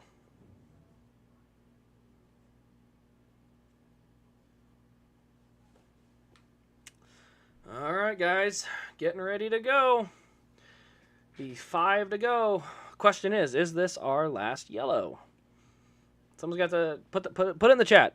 Is this our last yellow or not? No, please don't be an Indy race. Please don't be like Indy. Just get to the finish. I want to see the top 10 look very similar to this. I do not want to see a bunch of top 10 guys have their days ended.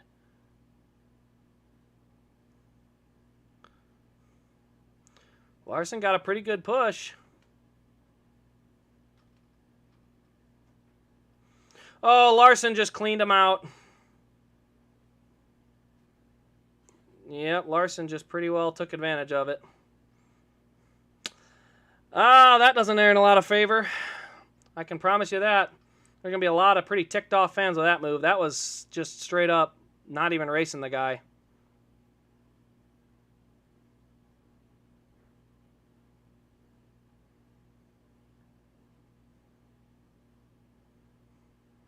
Oh, Logano knocks him wide. Good Lord. Everyone just running each other over. I mean, I hate this, man. Leader ran a perfect race, gets knocked out of the way by 2 different guys. I mean, seriously. That's how we race now? Come on. So Larson's got away with the lead. This is not a great way to get the lead, personally. I think that's a pretty shoddy way to win it, but whatever. If you need to knock someone out of the way, knock them out of the way, I guess.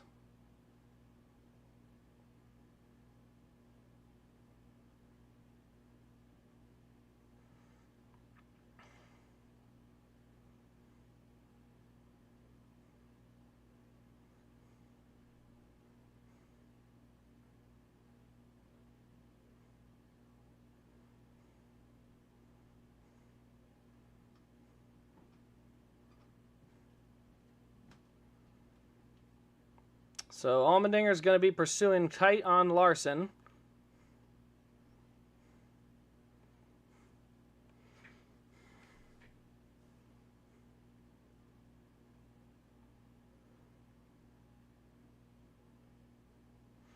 Larson is getting caught. I'll tell you, Allmendinger's coming. He's going to have a shot at it.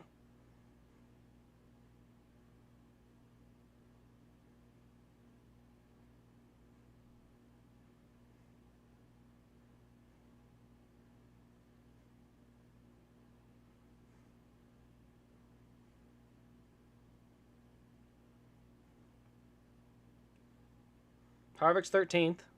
All right, he's 13th still.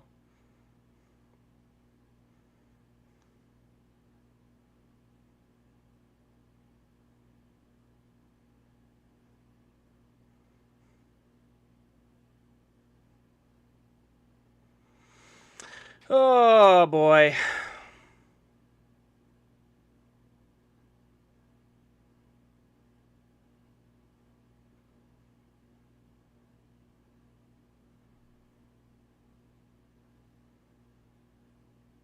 Oh, boy, we got cars all real wide hitting into the bus stop.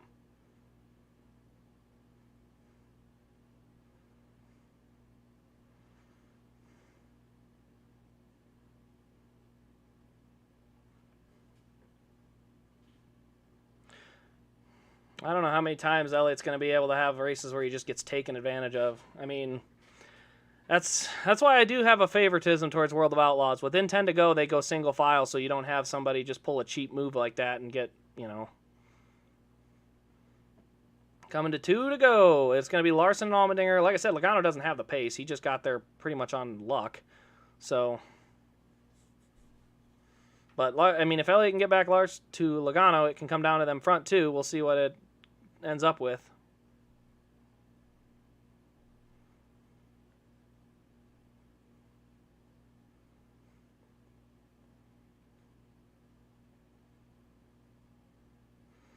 He's half a second back, though. Larson got a good gap on him there.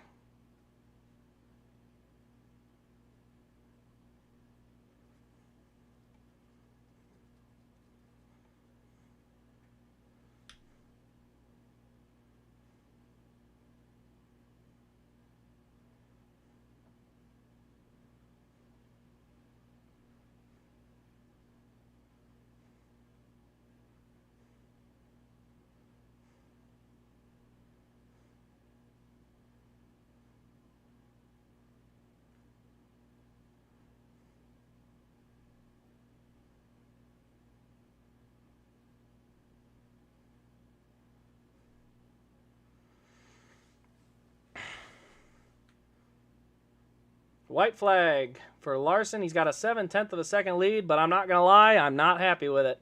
I'm just not a fan of that way of racing. I don't like the idea of knocking guys out of the way to win. And I wish I could say Elliott's done it to other people more, but it's not even close.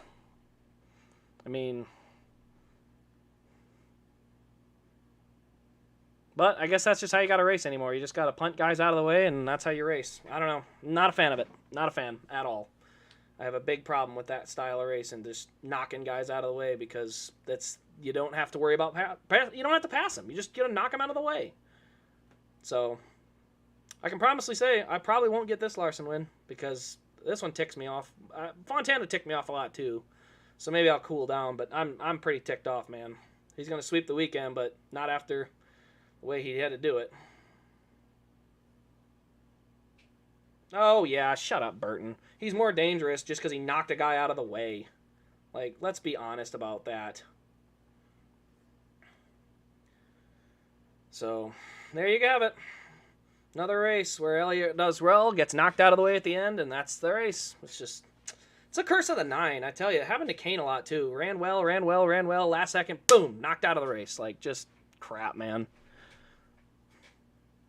I don't know. I would not be upset at all if Elliott went and doored him and knocked him off the racetrack. He deserves it, because that's crap. I mean,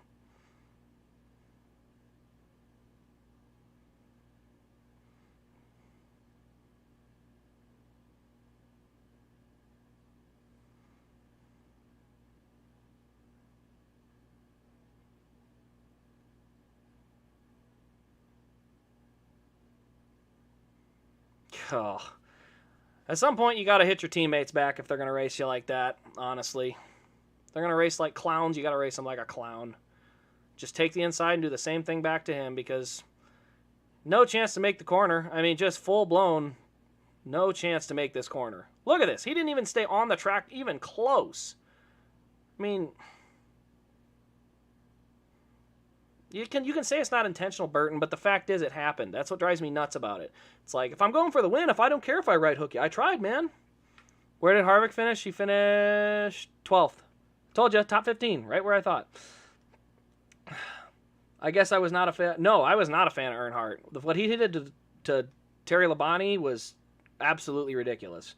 Intentionally just going up the track and spinning him in the final corner, I hated that move. And I saw that decades later, and I still hated it.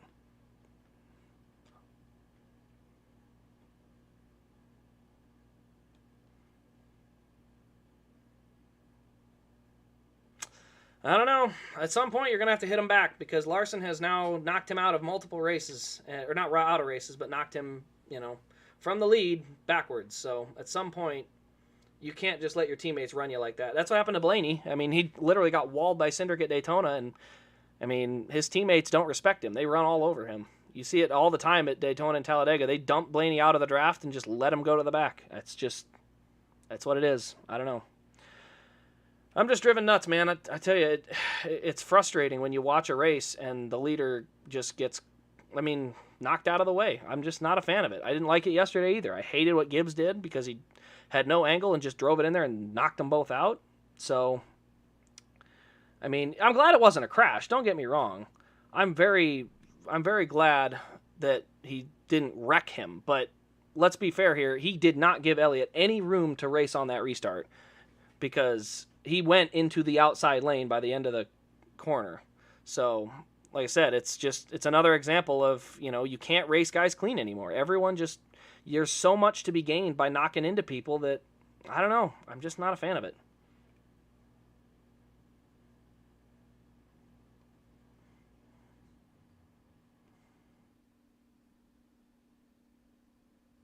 There you go. He said it. It was my only opportunity. Don't love it, but he's not going to do it. He's going to do it again. He's going to do it over and over again. I'm telling you, this is not a thing where it's an accident. He's done it time and time again. So I'm telling you, the racing clean is just not a thing anymore, and I don't know. I hate it, because it turns into a clown show at the end of these races. Logano got third off of it. Like, racing like a clown is what gets you things. So at some point, it's like, what are you supposed to do? Are you just supposed to take the inside and knock him off the track next time? Because it sure seems like that's what's going to happen. Because, how many times can you be in that position where you're racing your teammate for the win and you're the one that always gets the hose?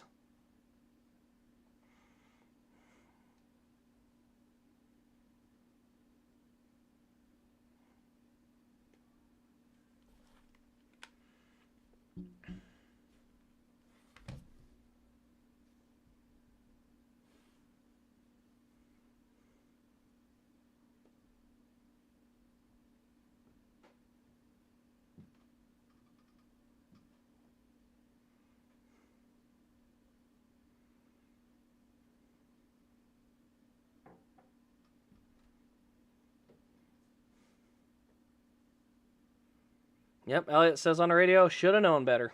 I didn't see his first win of the season. I skipped Auto Club. Yeah, Auto Club was the one where Elliott had to run high, got outside of him, and he just straight up walled him there. That actually ended Elliott's race. He got full-blown walled and then spun out a lap later because his toe link was destroyed. But as I said, it's just at some point you got to stop. You got to just accept that that's how it's going to be. Guys are going to race you like clowns, and I guess that's what you got to do. Yeah, it said. Not proud of it, but did what I had to do. I don't like anyone saying that, because you did it. So you don't have to not be proud of it, but you did it. So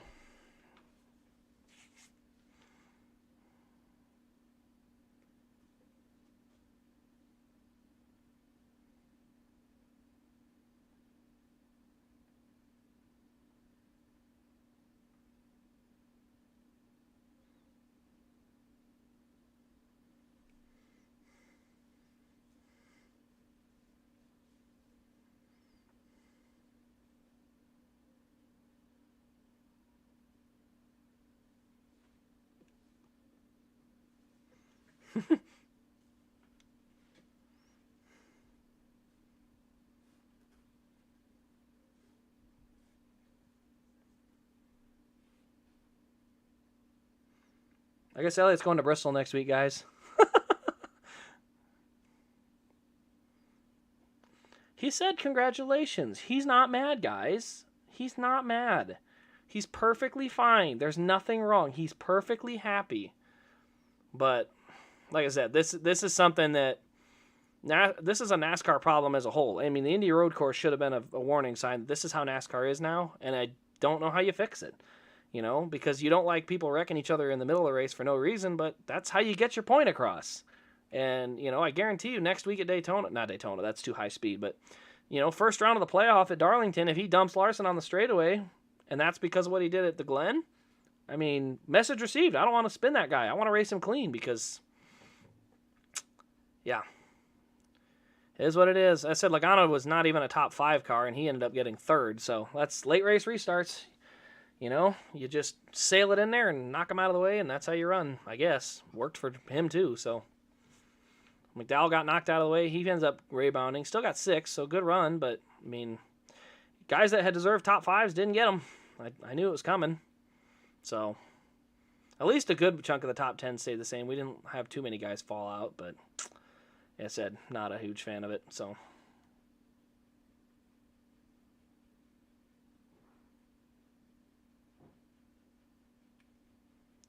All right, guys. Well, that'll pretty much wrap up the race. They're going on to commercial. Looks like the broadcast is turning around. So it was a good race till the end. I mean, I don't know. I'm not a huge fan of always having green, white checkers. That's just personally not my thing. I'm not a huge fan of that. I've never have been. I mean, especially when you have, like I said, when the whole top 10 with 5 to go ends up crash. I'm not a fan. So, I mean, I've always been pretty straightforward about that. So I'd like to see obviously better racing, but unfortunately it's an entertainment, not a sport, because that's what NASCAR can't seem to figure out. So, as I said, is what it is, but just drives you nuts. You know, you watch your driver run so well all year, and he's gotten wins. He's done well at some tracks, but man, there's a lot of races he could have won and just had better luck and not been taken out. I mean, you think, you know, he's got a 2-race lead in the points now. Imagine what it could have been if he, you know, imagine if he hadn't been knocked out of all those other races. So, like I said, just a bummer. So, anyway, guys, that'll wrap up the stream. Thanks for coming in today. Tomorrow and throughout the week, we got a lot of new cars to review, so stay tuned for all that. Make sure you've hit a like before you leave. And, yeah, that's all I got. So, thanks for coming, guys. We'll see you tomorrow in the next Diecast Review.